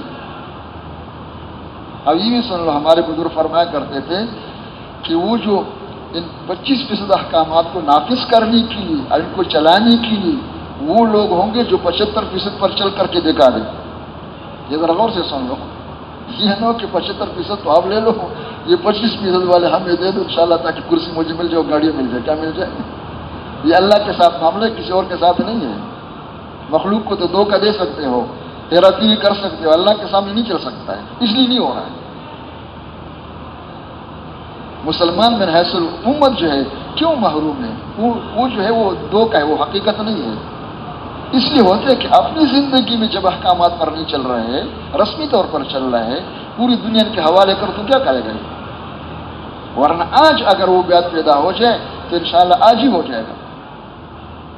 بہرحال اللہ کے نبی نے کیا مانگی کہ اللہ مجھے حکومت دے دے، اور ساتھ یہ بھی مانگا کہ اللہ مجھے سلطنت دے دے۔ اور کیسی سلطنت؟ لا ينبغي لأحد من بعدی، جو کسی کے پاس نہ۔ ایک قرآن پاک میں ایک سطرے میں ایک لکیر میں یہ دعا ہے، اسی میں جواب ہے کہ میں نے دے دیا۔ اور ساتھ یہ بھی کہا سخرنا له الريح، کہ سلطنت بھی لے لو، اور ساتھ یہ ہوا بھی آپ کے حکم کے تابع ہے، انگلی کا اشارہ کرو جیسے کہو گے ہوا آپ کے تابع ہے۔ اب یہ بڑے بڑے سرکش شیطان جتنے سمندروں میں غوطے لگا رہے ہیں اور موتیاں نکال رہے ہیں، اور جو بڑے بڑے بلڈنگ بنا رہے ہیں، یہ بھی آپ کے تابع ہو۔ یہ قرآن میں ہے۔ اب پھر اس کی تفصیل میں تو جائے موقع نہیں ہے، اشارہ کر دیتا ہوں۔ تخت سلیمانی تو آپ نے سنا ہے نا، اس پر کتنا عملہ ہوتا تھا، مفسرین نے تو پتہ نہیں کتنے تعداد لکھی، اللہ کے علم میں کتنا ہے، اتنا اندازہ کوئی معمولی تخت نہیں ہے، یہ تو یقینی بات ہے، سارے روایتوں کو ملا کرتے۔ اب سلیمان علیہ السلام تخت پر بیٹھ گئے، جتنا عملہ ساتھ ہے پتہ نہیں ہزاروں لاکھوں اللہ کے علم میں ہے۔ اور صبح دمشق سے روانہ ہو گئے، اور دوپہر کو استخر پہنچ گئے۔ استخر ترکی کے علاقے میں ایک شہر تھا، یہ جنات نے بنائی تھی سلیمان علیہ السلام کی۔ استخر پہنچ گئے دوپہر، اور وہاں قیلولہ کر کے اور آرام کر کے جو کچھ کرنا تھا، اور پھر وہاں سے روانہ ہو گئے، اور شام رات کو کابل پہنچ گئے۔ غدوها شہر ورواها شہر، سخرنا له الريح، اور اس تخت کے لیے نہ تیل کی ضرورت ہے اور نہ بجلی کی ضرورت ہے، نہ گیس کی ضرورت ہے۔ ہوا کو حکم دیا، ہوا نے اٹھا دیا۔ اور کیسے اٹھایا؟ رخاء، ہمارے جہازوں کی طرح نہیں ہے کہ ماشاءاللہ عمرے کے لیے جا رہے ہیں، لیکن جب بادل میں پھنس گئے اور جھٹکے شروع ہو گئے کہ یا اللہ توبہ، انشاءاللہ سال کے لیے جاؤں گا، انشاءاللہ کیا جاؤں گا، وہ اس طرح نہیں ہو رہا ہے، بالکل آرام کے ساتھ، کوئی جھٹکا مٹکا نہیں، رخاء۔ یہ ہوتا ہے کیا؟ تسخیر کائنات۔ ہمارے بزرگ فرمایا کرتے تھے، بڑے دعوے کر رہے کہ ہم نے کائنات کو مسخر کر دیا، خلا کو بھی مسخر کر دیا۔ اگلا دن جب جہاز گر جاتا ہے تو کہتے بدقسمت طیارہ گر گیا۔ کیا گر گیا بھائی؟ دعوے کرتے ہیں تو نہیں ہوں، اور جب گر گئے تو بدقسمت طیارہ گر گیا۔ کیا گر گیا بھائی؟ تسخیر کائنات یہ ہوتا ہے جو اللہ نے دیا ہے، اور قرآن میں اس کا ذکر ہے، کوئی ادھر ادھر کی کس سے کہانیاں نہیں ہیں۔ اور پھر انبیاء علیہ السلام کی قصوں میں نمازوں پر کیا کیا ہوا ہے، اللہ مجھے آپ کو پڑھنے اور اپنے اندر یقین پیدا کرنے کی توفیق نصیب فرما دے۔ آخر میں آتا ہوں، رسول اللہ صلی اللہ علیہ وسلم میدان بدر میں عریش میں، اور ساری رات دعائیں مانگ رہے فجر تک۔ کیا مانگ رہے؟ نماز پڑھ کے مانگ رہے کہ اللہ مدد فرما دے۔ پھر کیا ہوا؟ اسی وقت جو ہے اسی میدان میں فرشتے اترنے شروع ہو گئے، 1000 ہو، 3000 ہو، 5000۔ اور یہ اللہ کی مدد ہے، اور ان سب کے لیے، بلکہ سارے انسانوں کے لیے ایک فرشتہ کافی ہے۔ یہ تو صرف اطمینان کے لیے، ورنہ اللہ کی مخلوق جنس چھوٹی ہے، مخلوق میں بڑا کوئی نہیں ہے، لیکن آپس میں بڑے چھوٹے ہیں۔ تو مخلوق میں سب سے بڑی مخلوق فرشتوں کی ہے۔ ایک فرشتے کے قد 14000 سال مسافت کی۔ اب حضرت نے بتا دیا کہ ایک فرشتہ کافی ہے۔ مثال کے طور بتا دیا کہ اس وقت دنیا میں جتنی چوہے ہیں جو دنیا میں مشہور ہے، کالے رنگ کی چوہی بھی ہے، گورے رنگ کی بھی ہے، اور سفید رنگ کی بھی ہے، سرخ رنگ کی بھی ہے، یہ سارے بڑے بڑے چوہے ایک میدان میں جمع ہو جائیں، ایک میدان میں، اور ایک بلی آ جائے، اور ان چوہوں کے درمیان بلی ایک دفعہ کہہ دے میاؤں، کیا کہہ دے بھائی؟ تو حضرت نے فرمایا مجھے بتاؤ یہ چوہے کہاں ہوں گے؟ بتا دو نا، کوئی چوہا باقی رہ جائے گا، ان کو راستہ نہیں ملے گا بھاگنے کا۔ ایک فرشتہ چیخ مار دے، یہ سارے چوہے ختم۔ یہ حق ہے، موجود ہے اور ہوگا، لیکن کس پر ہوگا؟ اللہ کرے وہ وجود میں آ جائے۔ وہ تقریروں پر نہیں ہوتے، باتوں پر، باتیں کرنا آسان کام ہے، لیکن مجمع کے سامنے انفرادی وہ بھی مشکل ہے۔ کیا مشکل ہے؟ تو سب سے پہلے سیکھنے کی چیز ایمان اخلاص ہے۔ انبیاء علیہ السلام اس کو سکھاتے تھے، اور خود اللہ نے ان کو دیا ہے۔ پھر نماز ہے، اور نماز پر انبیاء علیہ السلام پڑھ کر مانگتے تھے۔ حضرت کے بیانات میں ہے کہ جتنے انبیاء علیہ السلام کے معجزات ہیں وہ سب نماز کے نتائج ہیں۔ آپ کو تحقیق کر کے ملے گا کہ نبی نے نماز پڑھ کے مانگی تو موسیٰ علیہ السلام نے مانگا، ایوب علیہ السلام نے مانگا، نوح علیہ السلام نے مانگا، ہر نبی نے مانگا اور وہ اللہ نے کر دیا. تو نماز سیکھنا ہے. مولانا محمد الیاس رحمۃ اللہ علیہ فرمایا کرتے تھے کہ نماز کے اندر 700 اوامر ہیں. کتنے ہیں؟ اور کہتے ہیں میرا جی چاہتے میں سب کو یاد کروں. مولانا محمد یوسف رحمۃ اللہ علیہ فرمایا کرتے تھے کہ وہ نمازی دو قسم کے ہیں قرآن پاک میں. ایک قسم کی نمازی ہوئی جن کے بارے میں قرآن پاک میں فویل للمصلی، یہ تو تباہی کا راستہ ہے. ایک قسم کی نمازی ہوئی جن کے بارے میں قرآن پاک میں قد افلح المؤمنون الذین هم فی صلاتهم خاشعون. تو جب قرآن سے ثابت ہے کہ نمازی دو قسم کے ہیں تو یہ معلوم ہو گیا کہ نماز بھی دو قسم کے ہیں. حضرت فرمایا دو قسم کے ہیں، ایک بچوں والی نماز، ایک صحابہ والی نماز. بچوں والی نماز کو سیکھنے کی ضرورت نہیں ہے، بچوں کو مسجد میں لے آؤ، بس اٹھنا بیٹھنا جو مرضی کرتے رہے، کچھ پتہ نہیں. بچوں کے نماز میں نہ ایمان ہوتا ہے، نہ اخلاص ہوتا ہے، نہ اللہ کا دھیان ہوتا ہے، نہ اتباع سنت ہوتا ہے، نفس کے ساتھ مقابلہ نہیں، اور رواج ہوتا ہے. کیا ہوتا ہے؟ لیکن صحابہ والی نماز جو مطلوب ہے، جو دوسرا نمبر ہے تبلیغ میں، وہ نماز مراد ہے، یہ نماز نہیں. اس کو سیکھنے کی ضرورت ہے. اس میں اخلاص بھی چاہیے، ایمان بھی چاہیے، یقین بھی چاہیے، اللہ کے وعدوں پر بھی دھیان بھی، اس کے لیے علم بھی چاہیے. اس پر حضرت فرمایا کرتے تھے کہ وہ نماز جس نماز پر سارے وعدے ہیں اور جس کا ہمیں حکم ہے، وہ کون سی نماز ہے؟ وہ نماز ہے جس کا ظاہر بھی ٹھیک ہو اور باطن بھی ٹھیک ہو. ظاہر سے مراد یہ ہے کہ کتابوں میں جو نماز کے مسائل ہیں، باب صفت الصلاۃ، باب کیفیت الصلاۃ، یا اردو کی کتابوں میں لکھا ہوا نماز پڑھنے کا طریقہ، کسی مستند عالم کا لکھا ہوا کتاب ہو جو واقعی مشہور عالم ہے، ادھر ادھر کی کتابیں نہ دیکھیں ورنہ گمراہ ہو جائیں گے ہم. سب سے بڑا گمراہی کا ذریعہ ایک قلم بھی ہے جس کے اس کے اندر استعداد تو ہے نہیں، اس فن کے تو ہے نہیں، چند الفاظ جزیات یاد کر کے لکھنا شروع کر دے، خود بھی تباہ ہے، امت کو بھی تباہ کر رہا ہے. یہ تحقیق کرنا ضروری ہے. جس طرح دنیا کے بارے میں ہم تحقیق کرتے کہ یقینی بات ہے واقعی ڈاکٹر ہے، اس طرح جو وہ مشہور ہوتے سب جانتے ہیں وہاں کو. تو اس کا طریقہ ہو، یعنی زبان، آنکھ، کان، ہاتھ، پیر، اعضاء، جوارح سب کا استعمال ٹھیک ہو، اب اس کے ساتھ تلفظ بھی صحیح ہو. یہ نہ کہ ہمارے علاقے والی نماز ہے. اس لیے میں کہتا ہوں، ایک دفعہ یہاں پہ ایک بابا کے ساتھ بیٹھنا ہوا تجوید میں، تو اس سورہ فاتحہ پڑھ رہے تھے، ولغ الضالین غین پڑھ رہے تھے. تو میں نے کہا بابا جی ولغ الضالین نہیں ہے، غین نہیں ہے. وہ غصے ہو گئے کہ باغو ہمارے پورے علاقے میں ولغ الضالین ہے، ہمارے علاقے میں ولغ الضالین ہے. کیا ہے بھائی؟ ایک ہوتا ہے ہمارے علاقے والے رکوع کرنا، ہمارے علاقے والے سجدہ کرنا، ہمارے علاقے والے ہاتھ اٹھانا، کیا کرنا.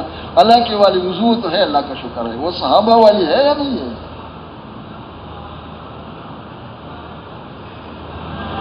تو فرمایا کہ ظاہر بھی ٹھیک ہو اور باطن بھی ٹھیک ہو. باطن میں کیا ہو؟ دل میں اللہ کا خوف. مخلوق کا خوف اور خالق کا خوف دونوں ایک دل میں جمع نہیں ہو سکتے.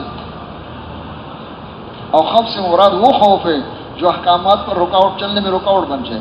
کبھی خوف مراد نہیں ہے، وہ تو انبیاء کو بھی ہو جاتا ہے. خوف سے مراد ہو اتنا ڈر جائے مخلوق سے، ان کی آنکھوں کو دیکھ کر کے دین چھوڑ دے، احکامات چھوڑ دے، چاپلوسی شروع کر دے، منافقت شروع کر دے. یہ نہیں. اگر یہ مخلوق کا خوف ہے تو اللہ کا خوف نہیں دل میں. یہ دونوں خوف جمع نہیں ہو سکتے. مخلوق سے ڈر رہا ہے تو خالق کا ڈر نہیں ہے، اور خالق کا ڈر آگے تو مخلوق سے نہیں ڈرے گا. وَلَا يَخْشَوْنَ أَحَدًا إِلَّا اللَّهَ. لیکن کس کے بارے میں؟ احکامات کے بارے میں. تبھی خوف مراد نہیں ہے. تبھی جانتے ہو نا بھائی، وہ شام کو دیکھ کر کے وہ جاتے ہیں، ڈر جاتے ہیں. لیکن جب اللہ نے فرمایا خُذْهَا وَلَا تَخَفْ تو پکڑ لیا. تو اللہ کا خوف ہو، اللہ سے امید ہو، اللہ کے وعدوں پر یقین ہو، اللہ کو راضی کرنے کا جذبہ ہو، یہ اندر ہو اور ظاہر میں احکامات کے مطابق ہو. اس نماز کے بعد جب ہاتھ پہ لا کر مانگا جائے تو اللہ جل شانہ ہر ضرورت کو اپنے قدرت سے پوری کر دے. وعدہ ہے، سر کی آنکھوں سے نظر آئے گا انشاءاللہ. کہ جو کچھ ہم نے سنا ہے، جو کچھ کتابوں میں پڑھا ہے، یہ نماز سیکھ کر جب ہاتھ پہ لا کے مانگیں گے تو اللہ کر کے دکھا دیں گے۔ ایسی نماز پر اللہ گناہوں کو معاف فرما دیں گے، رزق میں برکت دیں گے۔ اور ناراض نہ ہونا، 5 انعامات اس نماز پر ہے۔ کس پر ہے؟ 5 انعامات بچوں والی نماز پر نہیں ہے، اس پر تو وعید ہے، بددعائی ملے گی اس پر، اس نماز پر ہے۔ اور اس طرح نماز پڑھنے کے بعد تمام احکامات پر چلنے کی استعداد پیدا ہو جائے گی اور تمام احکامات پر چلنا آ جائے گا۔ انشاءاللہ جو نماز میں نمازی بن جائے گا وہ تخت شاہی پر بن کر بھی اللہ کا بندہ چلے گا انشاءاللہ، اس کا اندر بھی ٹھیک ہوگا، باہر بھی ٹھیک ہوگا۔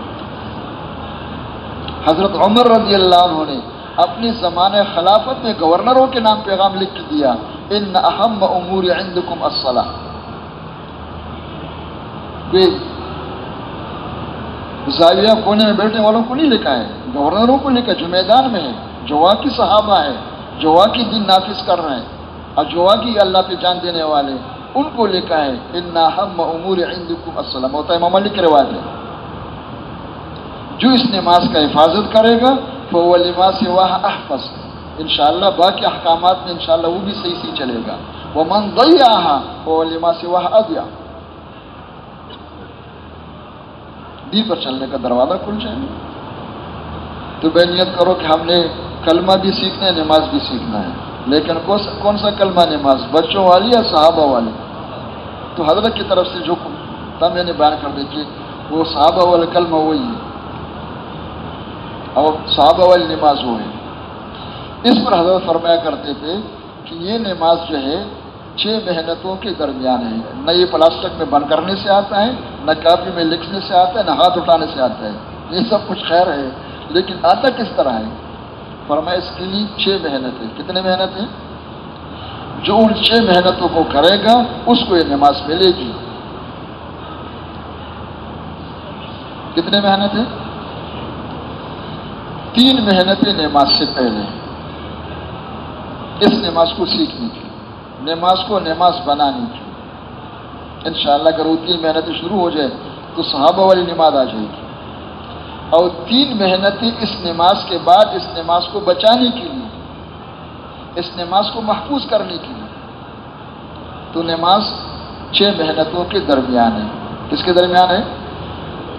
سب سے پہلی محنت کیا ہے؟ تو شروع میں نے عرض کر دیا کہ نماز نہیں، ہر عمل صالح کے لیے سب سے پہلی سیکھنے کی چیز کیا ہے؟ ایمان اخلاص ہے۔ جس طرح شکر ہے سب کے علم میں ہے کہ نماز کے لیے وضو کرنا شرط ہے۔ کیا ہے بھائی؟ باقی کیا ہے؟ شرط ہے نماز کی صحت کے لیے، اس کے بغیر نماز نہیں ہو سکتا ہے۔ ساری وقت میں لا کر کہہ دے کہ نہیں ہو سکتا ہے، کوئی نہیں کہ ہوگا۔ اس طرح نماز پر جو کچھ اللہ کے وعدے ہیں، یہ نماز اللہ کے دربار پہنچے، جس طرح اس کے لیے وضو کرنا شرط ہے، یہ ظاہر کی طہارت ہے، اس کے لیے باطن کی طہارت شرط ہے کہ غلط یقین دل سے نکل جائے۔ کیا نکل جائے؟ غلط یقین دل سے نکل جائے، اغراض دل سے نکل جائے، یہ دل کی طہارت ہے، وضو جسم کی طہارت جانے کے لیے ہمارے ساتھ تو سب سے پہلے سیکھنے کی چیز ایمان اخلاص ہے۔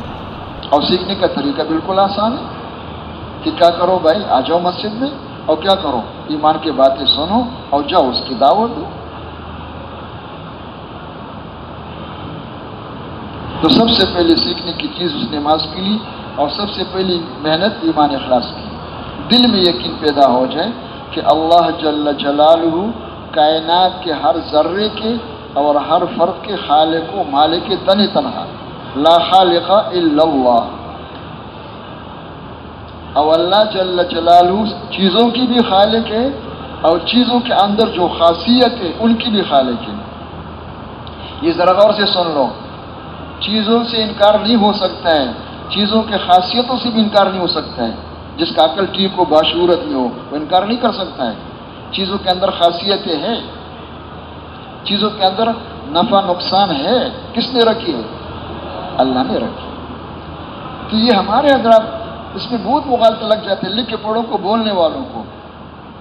یہ ہمارے حضرات جو کہ ایک دفعہ یہاں کی بات کی، اللہ کرے جو سمجھنے والے مجھے بھی سمجھ میں آ جائے، جمعرات کے دن بیان تھا، مولانا سید خان صاحب رحمۃ اللہ علیہ بیان کیا الحمدللہ. ہمارے حجاز کے عرب اس زمانے میں بہت ہوتے تھے، حجاز مقدس والے. تو عربوں نے آ کر مولانا سے کہا کہ آپ نے تو سارے اسباب کی نفی کی. تو مولانا نے کہا ترجمہ کس نے کیا؟ وہ کسی کا نام لے لے کہ فلاں نے ترجمہ کیا، کہ ترجمان کو بلا لو. جب ترجمان کو بلایا تو ترجمان کو مخاطب کر کے ان کو سمجھا رہے ہیں، وہ شکایت کرنے والوں کو. ترجمان سے کہتے میرے بھائی ہمارے اسباب کی نفی نہیں، اسباب کی یقین کی نفی. کیا ہے؟ کیا لکھی ہے؟ تو صحابہ نے جب لما ترک الاسباب المادیہ، تو حضرت نے لکھا ہوا ہے لما ترک التوکل علی الاسباب المادیہ، الیقین علی الاسباب المادیہ. یہ بہت نازک مسئلہ ہے، اور ناسمجھ ہو کر کہتے کیا ہوتا ہے کہ نہیں اس میں کچھ نہیں ہے. کیا نہیں ہے؟ کچھ نہیں ہے تو زہر کھا لو انشاءاللہ جہنم میں جاؤ گے. کہاں جاؤ گے بھائی؟ ناجائز ہے. چوری کے اندر کچھ نہیں کر لو اس میں انشاءاللہ کہاں ہو جاؤ گے؟ قاتل نفس ہوں گے یا نہیں ہوں گے؟ کتنی عجیب بات ہے کہ اور اس پہ ہم خوش ہو کے توحید بیان ہو رہا ہے. کیا ہو رہا ہے بھائی؟ یہ کہاں کی توحید ہے؟ نہ سمجھی کی بات ہے، اور حوالہ دے رہے ان کا. بھئی ہمارے حضرات نے جتنا کہا ہے انکار کرو، یہ نہیں کہ زبان سے کرو، کہ دل سے انکار کرو. کس سے انکار کرو؟ کس سے انکار کرو؟ چیزوں کے اندر خاصیت ہے. دھوکہ کیا لگ جاتا ہے؟ اسباب والوں کو دھوکہ لگ گیا. مثلا نمرود کو لے لو اور حکومت کو، کہ ہم اکیلے کچھ نہیں کر سکتے. بڑا ماشاءاللہ خاندانی آدمی ابراہیم علیہ السلام، سب مل کر زور لگائیں گے ایک بار اور ہم سب مل جائے. لیکن خالی ہاتھ کیا ہو سکتا ہے؟ کوئی چیز ہونی چاہیے. سب سے بڑا ذریعہ کیا ہے؟ آگ ہے. کیا ہے؟ کہ آگ جلاؤ شاندار قسم کی. جب ہم سب ہوں گے اور آگ ہوگا تو مسئلہ حل ہو جائے گا. اب یہ صحیح کہہ رہے تھے. کیا کہہ رہے تھے؟ ایک آدمی میں جو طاقت ہوتا ہے ہزاروں میں فرق ہوتا ہے. سب کو معلوم ہے. بتا دو بھائی، آپ کے 100 جماعتیں نکل جائے اور ایک بندے تیار ہو جائے، فرق ہے یا نہیں ہے؟ ٹھیک ہے نا؟ تو ہے طاقت. آگ کے اندر جلانے کی خاصیت موجود ہے.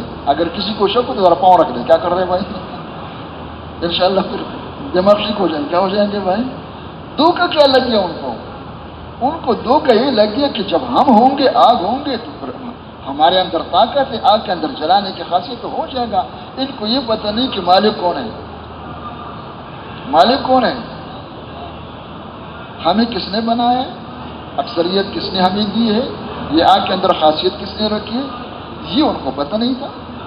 انہوں نے سارا کام کر دیا، سارا اسکیم پلاننگ بنا دیا، اور سب کچھ کر کے آخر میں کیا ہوا؟ مالک نے کہا کولی بردوں و سلام. بس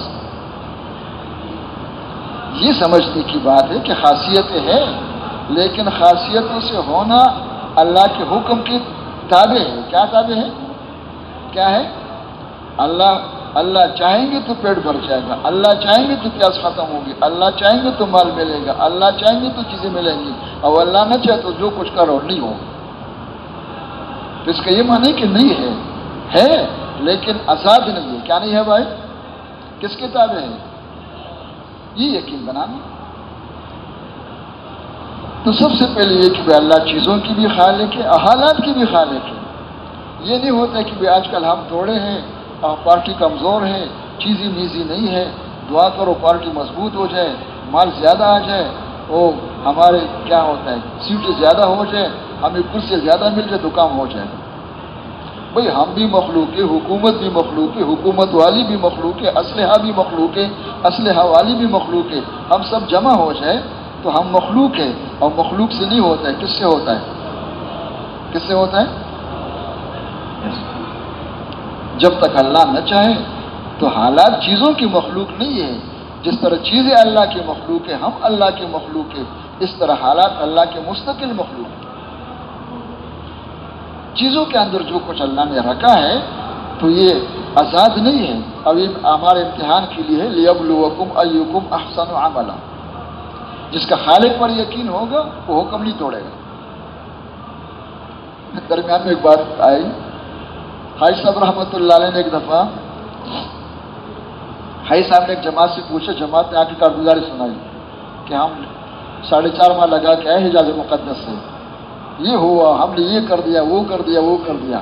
ایسا میں ان سے پوچھا یہ چھوڑ دو، وہاں والوں کی یقین کا کیا حال تھا؟ یقین کا کیا حال تھا؟ ان کا یقین کیا ٹھیک تھا یا خراب تھا؟ قریب میں ایک بزرگ بیٹھے ہوئے تھے حاجی صاحب کے قریب میں. اس بزرگ نے کہا کہ ہمیں کیا پتہ ہے کہ یقین کا کیا حال ہے، ہمارے پاس کون سی ترمامیٹر ہے جس کو ہم لگا کے یقین کا اندازہ لگا دیں. اس بزرگ نے فرمایا، حاجی صاحب نے فرمایا کیوں نہیں، ہمارے پاس ترمامیٹر موجود ہے. کیا ترمامیٹر ہے؟ یہ قیاس الحرارہ. ہمارے پاس اللہ کے احکامات ترمامیٹر ہے. کیا ہے؟ کیا ہے بھائی؟ پیاس لگی ہوئی ہے لیکن روزہ کی مد پیو تو نہیں پی رہے. پیاس لگی ہوئی ہے، کسی اور کا بوتل ہے. کس کا بوتل ہے بھائی؟ یہ حرام کے پانی مت پیو، یہ اجتماعی پانی نہیں ہے. کیا نہیں ہے بھائی؟ اس طرح باقیوں کو لے لو. اگر احکامات پہ چل رہے تو اندر کا یقین ٹھیک ہے، اگر احکامات توڑ رہے ہیں جتنی تقریر کرے اندر کا بگڑا ہوا ہے. یہ زبان کی بات ہے. کیا ہے؟ تو اللہ چیزوں کی بھی خالق ہے، حالات کی بھی خالق ہے، اور یہ جو کچھ اللہ نے بنایا اپنے قدرت سے بنایا ہے، اور اللہ کے سب کے خزانے اور خزانے بھرے پڑے ہوئے. اب کیا کرے، جو کچھ وجود میں نہیں ہوتا سب کچھ کھول کے بیان کرنا پڑتا ہے. وہ گڑی بہت تیز چل رہی ہے.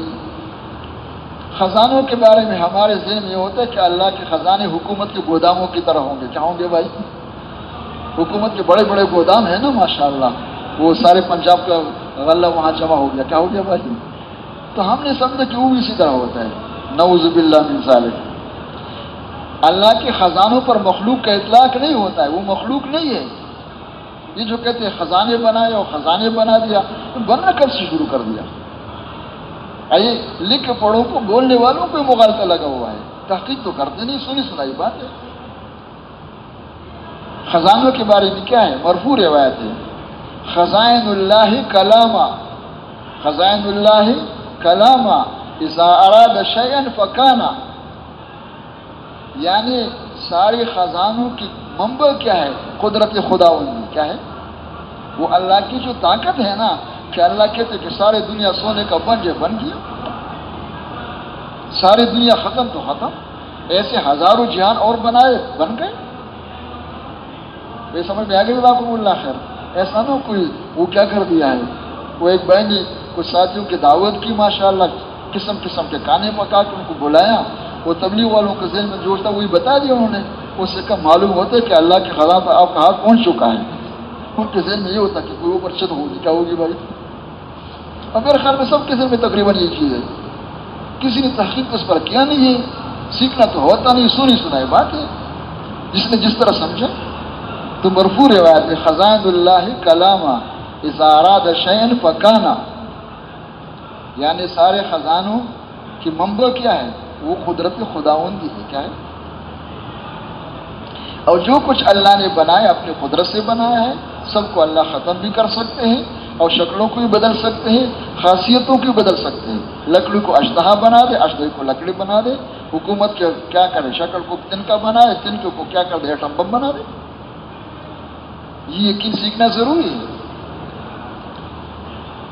اور پھر سب کی پرورش کا نظام اللہ کے ہاتھ میں ہے. یہ اسباب ہے، ارباب نہیں ہے. زمین سبب ہے، دکان سبب ہے. کیا ہے؟ ظاہری سبب ہے، لیکن رب نہیں ہے. کیا نہیں ہے میں؟ اور پھر اس میں سبب ہے تو کیا سبب ہے؟ اب یہ دکان کامیابی کا بھی سبب ہو سکتا ہے، ناکامی کا بھی ہو سکتا ہے. سبب تو ہے یا کامیابی کا یا ناکامی کا. اگر احکامات کے مطابق چل رہے تو کامیابی کا سبب ہے، ورنہ ناکامی کا سبب ہے. لیکن رب نہیں ہے. کیا نہیں؟ پرورش دکان سے نہیں ہے، پرورش کس کے ہاتھ میں ہے؟ اور وہ اللہ پالنے میں اسباب کے پابند نہیں ہے اور محتاج بھی نہیں.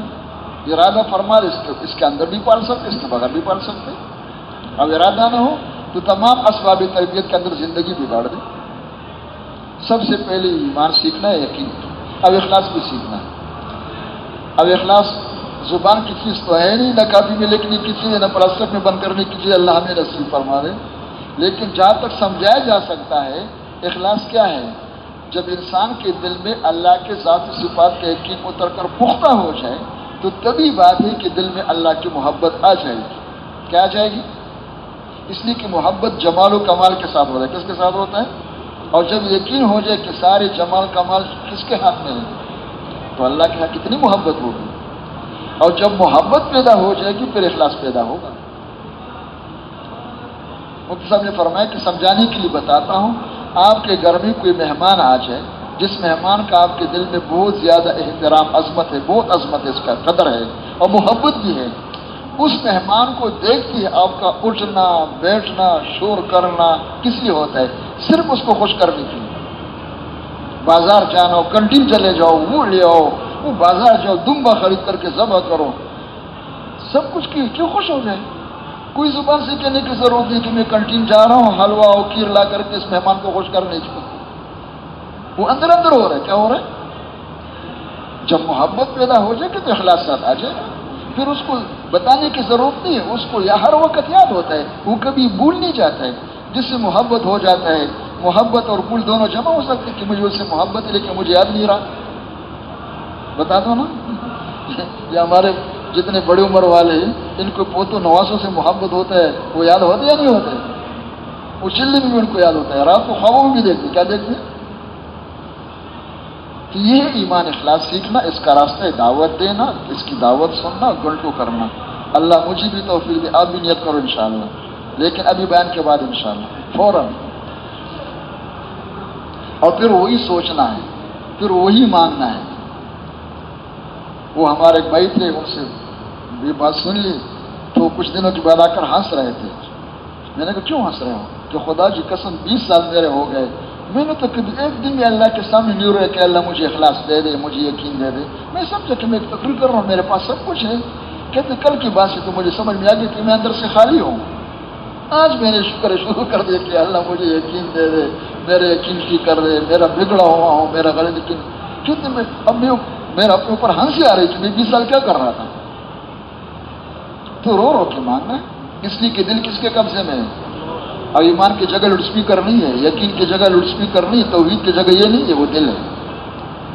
یہی ایمان سیکھنے کا طریقہ۔ تو بتاؤ یہ طریقہ آسان ہے یا مشکل ہے؟ بولو بھائی، کوئی کرنا چاہے تو آپ اس میں کوئی مشکل نہیں، نہ کرے تو اس کا کوئی علاج نہیں۔ اس شکر ہے طریقہ بھی سب کے سامنے ہے، کلمہ بھی سب کی زبان پر ہے، اور اللہ کا شکر ہے ایمان کی جگہ کون سی ہے بھائی؟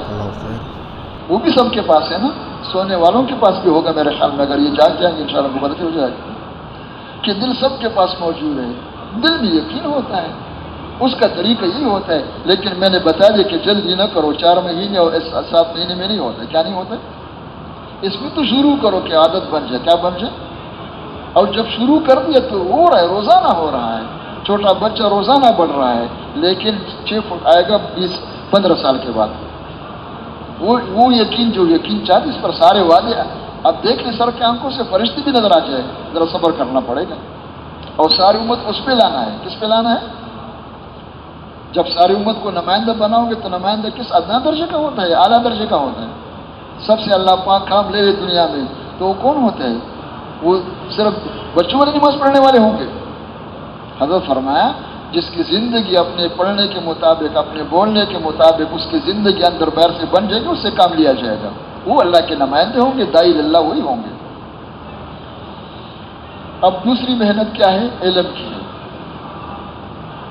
علم کے 2 حصے، ایک فضائل ہے۔ فضائل کیا ہے؟ اعمال پر جو اللہ کے انعامات ہیں، وعدہ ہے، اور توڑنے پر جو وعید ہے ان کا یقین دل میں آ جائے۔ تو فضائل کا تعلق ایمان کے ساتھ ہے۔ کس کے ساتھ ہے؟ اور ایمان عمل سے مقدم ہے، اس لیے ہمارے ہاں فضائل مسائل سے مقدم ہے کہ بیٹھو اور سنو تاکہ سچی طلب پیدا ہو جائے۔ کیا پیدا ہو جائے؟ کس چیز کی طلب؟ عمل کی طلب پیدا ہو جائے۔ عمل کی طلب پیدا ہونے کے لیے طریقہ جا کے علماء سے سیکھو، یہ مسائل۔ تو نماز کے لیے سب سے پہلے وہ طلب پیدا ہو جائے اور طریقہ جا کر علماء سے سیکھو۔ ہر عمل میں ہے، لیکن ابھی ہم نماز میں چل رہے۔ ایک دفعہ بیان کے بعد میں جا رہا تھا، پیچھے صاحب دوڑ رہے تھے، قلم کافی ہاتھ میں ہے کہ جو آپ نے بتا دیا وہ جس کتاب میں، اس کتاب کا نام ذرا لکھ کے مجھے دے دو۔ میں نے کہا میں نے تو نام بتا دیا۔ کہتے آپ نے تو نام نہیں بتایا۔ میں نے کہا میں نے بار بار کہہ دیا۔ میں نے کہا جاؤ علماء سے سیکھو۔ کن سے سیکھو بھائی؟ کن سے سیکھو؟ ان کے پاس ایک کتاب نہیں، الماری بھری ہوئی ہے۔ کیا ہے بھائی؟ اور ان کتابوں کو سمجھا بھی ہے، استادوں سے سمجھا ہے، پڑھا ہوا بھی ہے، وہ سمجھتے بھی ہے۔ میں نے تو کہہ دیا اگر آپ علماء سے بغیر کتابیں پڑھ کر کے چلنا شروع کرو گے تو کتاب میں پتہ نہیں کیا لکھا ہوا ہے، اس نے کیا غلط لکھا ہوا ہے، صحیح لکھا ہوا ہے، زیر کے بجے زبر ہے، اب تو لکیر کے فقیر ہو. کیا ہو؟ آپ نے کیا سمجھا ہوا ہے؟ خود بھی گمراہ ہوں گے، مخلوق خدا کو بھی گمراہ کرو گے. یہ ہو جاتا ہے. یہ جتنے لکھ کے پڑھے یہ آ جاتے ہیں. ہمارے تبلیغ میں بھی وہ مفتی بن جاتے. کیا بن جاتے ہیں بھائی؟ بہت خطرناک ہے. وہ گمراہی پھیلنے کا ذریعہ ہی لوگ ہیں. دیکھو بھائی، انبیاء کے بارے میں بولنا، دین کے بارے میں بولنا وہ آدمی کرے جس کا تربیت ہوا ہو. لوگوں کے سال ہر سال جس کو سمجھ میں آ گیا، کلیات سمجھ رہے وہ، جو زیادہ سے کوئی ڈاکٹر نہیں بنتا ہے. وہ آپ کے یہاں قصہ مشہور ہے نا کہ بندر کو کیا مل گیا؟ ہل گیا، زیرہ مل گیا کہ میں کیا بن گیا؟ کہ میں حکیم بن گیا. کیا بن گیا بھائی؟ تو علم سیکھنا ہے. اور سیکھنے کا طریقہ کیا ہے؟ سیکھنے کا طریقہ ہے کہ سب سے پہلے اس نماز کی جس کی نماز کا جو علم ہے اس کی جا کے دعوت ہے. اور پھر فضل کی تعلیم میں بیٹھے، گھنٹوں بیٹھنا ہے. طریقہ علماء سے سیکھے. 2 محنتیں ہو گئی. تیسری محنت ذکر کی. ذکر سے مراد ہے دھیان، یاد. اس کو ذکر کہتے ہیں. یہ جو ہے یہ گنتی کے لیے ہوتی ہے، ذکر نہیں ہے. اور معاف کرو، جو ہم الفاظ بول رہے ہیں یہ ذکر کے الفاظ ہے. کیا ہے بھائی؟ کیا ہے؟ اس میں کوئی شک نہیں کہ الفاظ بھی قیمتی، لیکن یہ ذکر کی حقیقت اور ہے. وہ اس پر مجھے بات آئی، ہمارے اکثر الفاظ یاد کرنے سے وہ کہتے ہو گیا. ایک جماعت ملکوں سے کام کر کے واپس آئے، وہ کارگزاری سنا رہے کہ ہم نے یہ کیا، وہ کیا، وہ کیا. پھر کہا ہم نے سب کچھ سیکھا، ایمان بھی سیکھا، اخلاص بھی سیکھا. بڑے زور سے بول رہے تھے مشورے میں. ہمارے بزرگ تھے عبد الخالق صاحب رحمۃ اللہ علیہ، وہ سیدھے ہو کے بیٹھ گئے. مولانا ظاہر شاہ سے کی طرف منہ کر کے پوچھا کہ مولانا یہ جو کہتے آمنت باللہ و ملائکتہ یہ ایمان ہے؟ مولانا نے فرمایا ایمان کے الفاظ ہیں. کیا بھائی؟ ایمان کے کیا ہے؟ ایمان کے الفاظ یاد ہو گئے، ایمان کی تقریر کا مشق کر لیا اور سمجھے کہ مومن خان بن گیا. کیا بن گیا بھائی؟ وہ زبردست موقع ہے. اس طرح تو سیکھنا چاہیے تو اللہ کا دھیان پیدا ہو جائے. انت عبد اللہ کا انک تراہ فإن لم تکن تراہ فإنہ یراک. اس کو کہتے ہیں دھیان، صفت احسان جو ہے. اس کا طریقہ بھی وہی کہ جب اس کی دعوت دو اور ذکر کرو، اللہ سے مانگو. تو کتنی محنت ہوئی نماز سے پہلے؟ ایمان، اخلاص 1، علم، فضائل اور مسائل 2، اور اللہ کا دھیان کتنے؟ ٹھیک ہے. یہ نماز سے باہر کی محنت ہے، خارجی محنت ہے. یہ خارجی محنت ہے. آپ اس کو نماز میں چلاؤ گے تو نماز کے اندر کی داخلی محنت ہوگی. لیکن داخلی محنت خارجی محنت پر موقوف ہے، اس کے بغیر نہیں ہو سکتا ہے. وہ اللہ کرے سمجھ میں آ جائے. وہ کیا سمجھا رہے؟ اس کے لیے کئی مثالیں. میرے خیال میں سب سے آسان مثال اس وقت ناشتے میں حلوہ ہوتا ہے. کیا ہوتا ہے بھائی؟ ہوتا ہے نا حلوہ. اب کسی کو شوق ہے کہ بھائی ہم اللہ کے مہمان ہیں، حلوہ کھلاؤ. ہمیں کیا کھلاؤ بھائی؟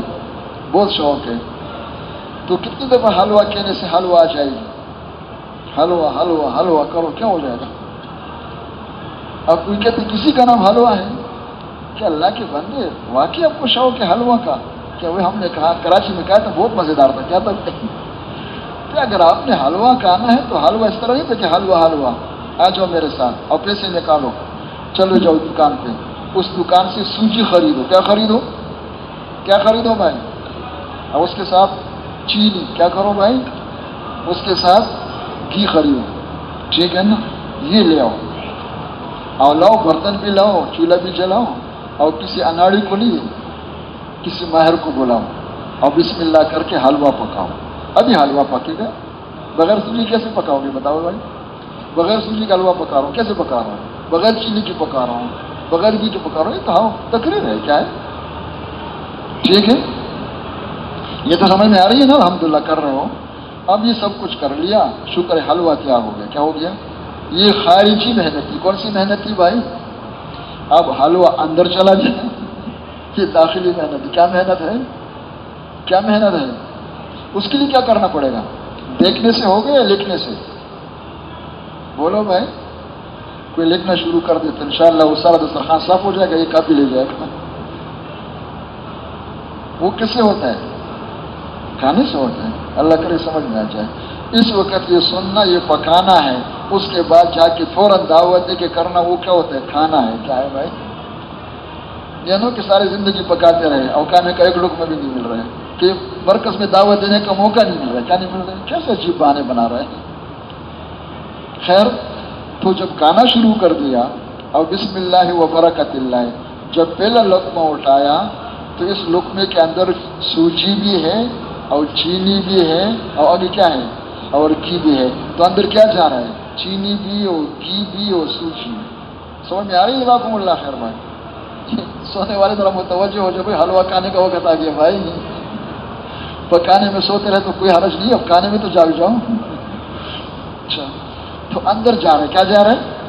سمجھ میں آ رہی ہے؟ اس طرح جب ہم نے تینوں محنتیں کی، اب جب نماز کا وقت آ گیا، میں کہتا ہوں اللہ اکبر، تو اللہ اکبر میں تلفظ بھی صحیح ہے اور یقین بھی ٹھیک ہے، دھیان بھی ہے اور اللہ کو راضی کرنے کی نیت بھی ہے۔ یہ اب داخلی محنت شروع، کیا شروع ہو گیا بھائی؟ یہ نہ ہو کہ تکبیریں تو بہت ہو رہی ہے اور جب نماز پڑھنے کے تو اللہ اکبر، یہ اللہ کا نام ان کو نہیں آتا تو یاد کیا جائے گا؟ یہ اللہ ہے یا شد ہے؟ شد کے اوپر مد ہے اور لام کیا ہے؟ پر ہے۔ اللہ، جس کا تلفظ ہی ٹھیک نہیں ہے اور کہتے ہیں فرشتے نظر نہیں آ رہے، کیا نہیں آ رہے بھائی؟ یہ وہ نماز ہے؟ تو تلفظ بھی صحیح ہو، پھر بولنے کا انداز کتنا زور سے کہو گے، کتنا آہستہ کہو گے، یہ سنت ہے۔ ہاتھ کیسے اٹھاؤ گے، یہ اس کا طریقہ ہے۔ دل کس کی طرف متوجہ ہو اور یقین کس پر ہو اور نیت کیا ہو کہ میں کس لیے کر رہا ہوں، کہ لوگ سن لیں کہ بڑا بزرگ آیا ہوا ہے، ماشاء اللہ کیا آیا ہوا ہے۔ تو اللہ اکبر کہنے میں بھی ایمان، اخلاص، اللہ کا دھیان، اتباع سنت، سبحانک اللہم میں بھی، سورہ فاتحہ میں بھی، قل هو اللہ احد سورت پڑھنے میں بھی، رکوع میں بھی، سجدے میں بھی، قیدے میں بھی، آخر تک۔ یہ ہو گئے داخلی محنت۔ کیا ہو گئے بھائی؟ وہ کون سی تھی؟ وہ خارجی محنت۔ بھائی سمجھ میں آ رہی ہے؟ جزاکم اللہ خیر۔ اور آسان کر دیتا ہوں، لیکن یہ سونے والی بھیا متوجہ ہو جائے کی برکت سے سمجھ میں آ جائے گی انشاءاللہ۔ اب اس وقت اندازہ لگا دو، ہم سب جمع ہے الحمدللہ، جاگ کے سن رہے ہیں۔ کیا سن رہے ہیں؟ ایمان کی باتیں سن رہے ہیں، سن رہے نہیں سن رہے؟ ایمان کی باتیں سن رہے ہیں کہ ایمان مستحضر ہے یا غائب ہے؟ بولو بھائی، مستحضر ہے نا؟ ایمان مستحضر ہے الحمدللہ۔ اب جا کر دعوت دے رہے کر 10 بجے تک، تو سنتے وقت بھی مستحضر ہے، دعوت دیتے وقت بھی مستحضر ہے۔ 10 بجے بیٹھ گئے تعلیم میں، جب تعلیم میں بیٹھ کے پڑھنا شروع کر دیا، سننا شروع کر دیا، تو فضائل غائب ہے یا مستحضر ہے؟ بولو بھائی، تازہ تازہ سن رہے ہیں، تازہ مال ہے، کیا مال ہے بھائی؟ مستحضر ہے۔ ٹھیک ہے، 12 بجے تعلیم ختم ہو گیا تو قرآن پاک کی تلاوت باقی، اب ہاتھ قرآن لے کر قرآن پڑھ کے سنا رہے اللہ کو سنا رہے، تو دھیان غائب ہے یا حاضر ہے؟ مستحضر ہے۔ اس میں 1 بج گیا، کیا بج گیا؟ 1 بج گیا، مؤذن نے اذان دے دی، سمجھ میں؟ اب سے لے کر 1 بجے تک اب کیا ہوا؟ اب نماز حاضر ہو گیا۔ کیا ہو گیا بھائی؟ اب نماز کیا ہوا بھائی؟ تو صبح سے لے کر جو یقین بول رہے تھے، اب اس نماز کو، اس یقین کو مستحضر کرو، اس دھیان کو مستحضر کرو، اس نیت کو مستحضر نا یاد ہو۔ یہ نہ ہو کہ صبح یقین مستحضر تھا، نماز غائب تھا، تعلیم میں فضائل کا استحضار تھا، نماز غائب تھا، تلاوت کرتے وقت اللہ کا دھیان مستحضر تھا، نماز غائب تھا، اور شکر ہے جب 1 بجے نماز آ گیا تو نماز حاضر ہو گیا، دھیان غائب ہو گیا۔ کیا ہو گیا بھائی؟ دھیان کیا ہو گیا؟ اور اللہ کے ارادی کرنے کی نیت وہ غائب ہو گیا، اور فجر کے بیان میں جو ایک سر ہے وہ غائب ہو گیا۔ اس طرح انشاءاللہ کتنے سال میں وہ نمازی بن جائے گی؟ تیسری میں عرض کر دیتا ہوں کہ اگر یہ کہ فجر کا بیان سن لیا، اس کے بعد جا کے سو گئے، بازار چلے گئے، یہ نماز تک نہیں پہنچے گا، یہ ختم ہو گیا۔ کیا ہو گیا؟ دھیان وہ ماشاءاللہ کو قرآن کی تلاوت کر دیا اور پھر کل دسترخوان لگا دو، کیا لگا دو بھائی؟ کیسے یہ آم ماشاءاللہ، کتنے قسم ہے آم کے ماشاءاللہ، جون سے آج کل ماشاءاللہ کیا ہوتا ہے، وہ سارا ختم۔ کیا ہو گیا؟ اور نماز میں آ گیا تو وہ بچوں والی نماز ہے، جو اس طرح کرے گا تو درمیان میں اور چیز میں نہیں لگے گا، فجر سے لے کر ظہر تک کس میں؟ سمجھ میں آ گیا؟ اب آپ کو خطرہ لگے کہ ناشتہ بند کر لیا کہ ناشتہ بند نہیں کیا، بس ناشتہ بقدر حاجت ہو، اس کے لیے بیان کے فوراً بعد کرنا ناشتہ نہ فرض ہے نہ واجب ہے، ٹھیک ہے؟ اور ناشتہ کرنے میں یا چائے پینے میں کیفیت وہی ہونا چاہیے کہ 10 بکار دل بیار، 10 بکار، ٹھیک ہے نا؟ چائے کے لیے یقین کا مستحضر ہونا یا نیت کرنا ہو، اندر کا دل دے، اس کی ضرورت تو نہیں ہے، باہر میں لگے رہو، اندر وہی ہو جو کچھ سن رہے تھے۔ تو اللہ مجھے بھی توفیق دے، آپ بھی نیت کرو، کون تیار ہے انشاءاللہ؟ تو جب اس طرح انشاءاللہ ظہر تک چلیں گے تو انشاءاللہ ظہر کی نماز میں پھر مشق کریں گے انشاءاللہ، تو انشاءاللہ پھر اندر یہ چیزیں پیدا ہونی شروع ہو جائیں گی کہ آگے ظہر میں پیدا ہو جائے گی، ٹھیک ہے انشاءاللہ؟ نیت کرو انشاءاللہ، میں بھی نیت کرتا ہوں، ٹھیک ہے؟ ظہر کی نماز اس طرح پڑی، کچھ کچا پچا ہو گیا، اب اس کے بعد پھر کیا کریں گے؟ اب بازار جانا ہے، ہاں؟ بازار تو تب جب نمازیں ختم ہو جائے، کیا ہو جائے بھائی؟ اب کیا ہے؟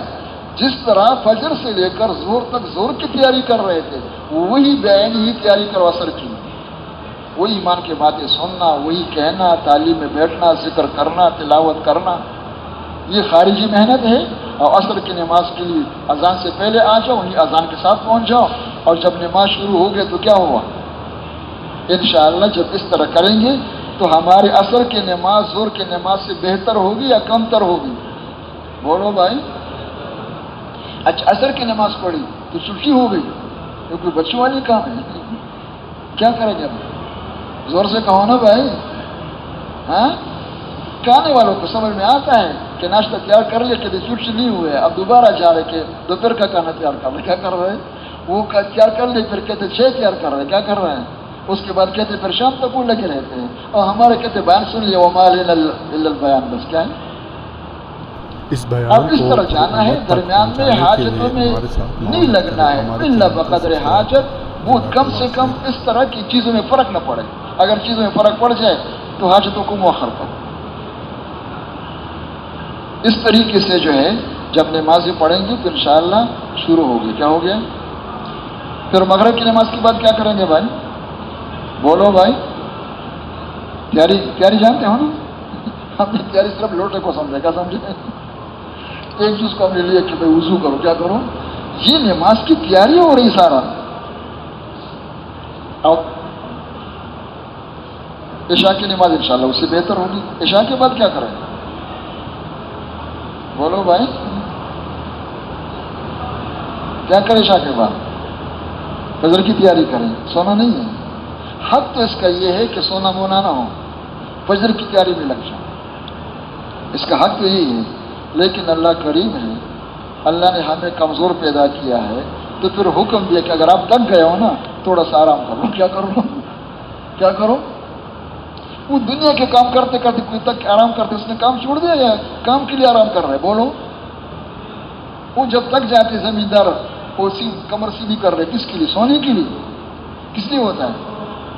تو ہمارا سونا بھی اس لیے ہو، کس لیے ہو بھائی؟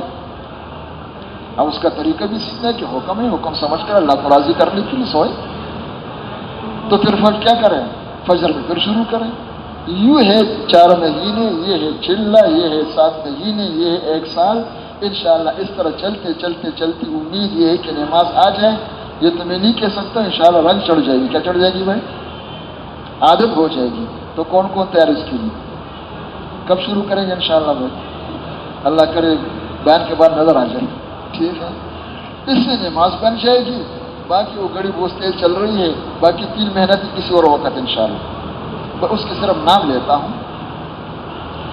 اگر یہ نماز مل جائے تو جس کو یہ نماز مل گیا، حضرت فرمایا کرتے بے تاج کے بادشاہ ہے۔ کون ہے بھائی؟ جس کو یہ نماز مل گئی کون ہے بھائی؟ یہ مخلوق کا غلام نہیں بن سکتا، یہ کسی کا محتاج نہیں سوائے خالق۔ تو نیت کرو، سمجھ میں آ گیا؟ دوسرا نمبر بچوں والی نماز ہے، صحابہ کرام والی نماز، اور سیکھنے کا طریقہ بتا دیا۔ اگر ہم سیکھنا چاہیں تو کر سکتے ہیں، نہیں کر سکتے؟ کون کہتے کہ میں نہیں کر سکتا ہوں؟ نہیں کرو تو اور بات۔ نفس کے ساتھ مقابلہ ہے، سب کو چھوڑ کر کے آئے ہیں، 7 مہینے کے لیے سب کو چھوڑ دیا، لیکن نفسات آیا ہوا ہے، وہ بھی 7 مہینے لگا رہے 4 مہینے لگا رہے، کیا لگا رہے بھائی؟ ان کے ساتھ ہم نے لڑنا ہے، لڑیں گے تو یہ سب کچھ کر سکیں گے۔ المجاہد من جاہد نفسہ فی طاعت اللہ۔ اب یہ نماز اللہ ہم سب کو نصیب فرما دے۔ اس نماز کو بچانے کے لیے اگر آپ نے کمانا ہے، آپ کے اوپر فرض ہے، معلوم کرو، آپ کو ضرورت ہے، تو پھر کمانے میں بھی ایمان ہو، اخلاص ہو، شریعت کے مطابق ہو، اللہ کا دھیان۔ یہ اگر اس طرح کرو گے تو نماز محفوظ رہے گا۔ اگر وہاں یقین بگڑ گیا، طریقہ غلط، حرام حلال کا کوئی پرواہ نہیں، نماز کی جان نکل جائے گی۔ دوسری محنت، جو کچھ کمانے کے بعد اللہ پاک دے دے، اب خرچ کرنے میں ایمان، اخلاص اور شریعت کے مطابق اور اللہ کا دھیان۔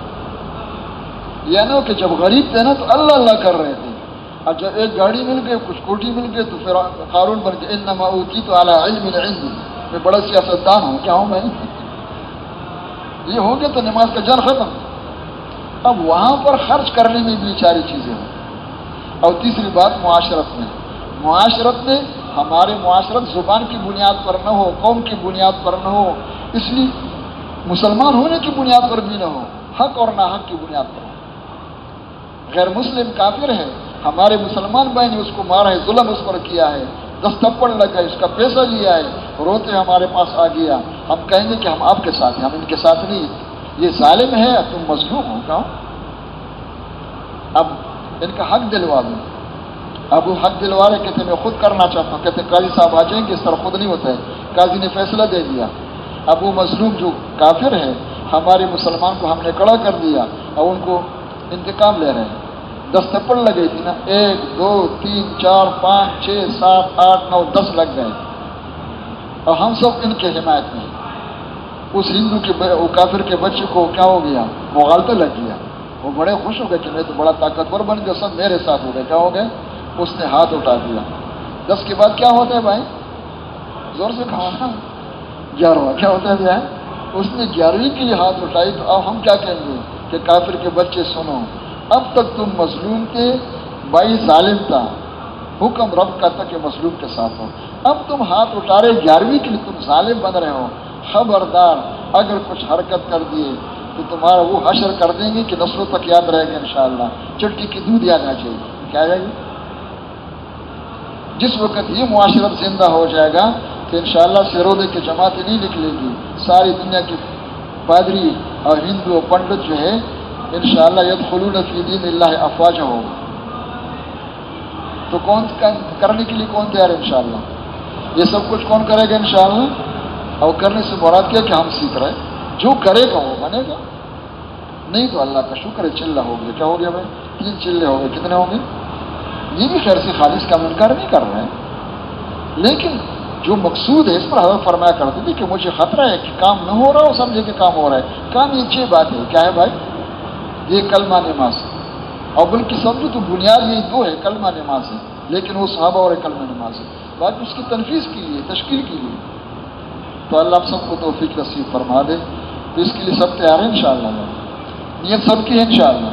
اب پہلا تقاضا ہے کہ جن کے 4 مہینے نہیں لگے اور سال نہیں لگا ہوا ہے، وہ ہمت کر کے کھڑے ہو جائے کہ انشاءاللہ اس طرح انشاءاللہ داخلہ لینے کے لیے اور جی لگانے کے لیے 4 مہینے سال لگائیں گے، اس سے پہلے گھر نہیں جائیں گے۔ وہ کھڑے ہو کون کون ہے؟ جزاکم اللہ خیر۔ جن کا ابھی تک 4 مہینے نہیں لگے اور سال نہیں لگا ہوا ہے، جو علماء کی ترتیب پر ہے ان کا ابھی تک سال نہیں چل رہا ہے تو وہ نہیں لگا ہوا ہے، وہ سب نیت کر کھڑے ہو کر کے نیت کر لیں انشاءاللہ کہ ہم ان طرح سال لگائیں گے انشاءاللہ، وقت گزاری نہیں کریں گے۔ اور بھائی ہمت کر لے، ہمت مرداں مدد خدا، اللہ قبول فرما دے، اللہ پاک ترقی نصیب فرما دے۔ اٹھنا کس کے لیے ہے بھائی؟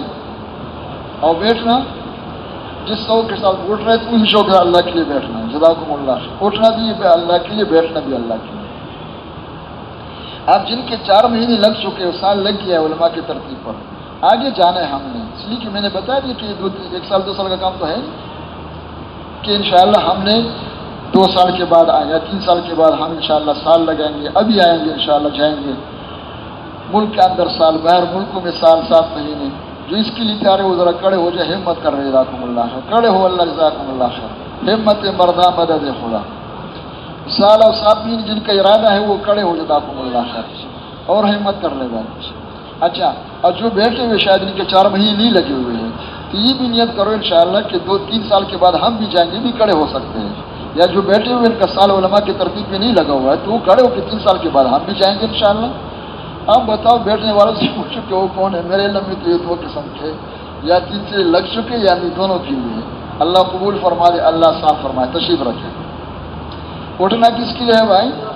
اور بیٹھنا اور جانا نہیں، جانا اللہ کے لیے بھی نہیں ہے سر کو، ابھی جانا کسی اور کے لیے، جانا نہیں اللہ جانا اللہ کے لیے، ابھی اٹھنا ہے۔ اچھا یہ بھی سنو، ایک بھائی نے کہا کہ بڑے اچھی باتیں کرتے ہو تم لوگوں، یہ اٹھانا بیٹھانا جو ہے تنگ کرتے ہو۔ میں نے ان سے پوچھا، میں نے کہا آپ نماز پڑھتے ہو؟ کہ ہاں نماز تو فرض ہے۔ میں نے کہا نہیں پڑھتے میرے خیال میں، کہ نہیں میں پڑھتا ہوں۔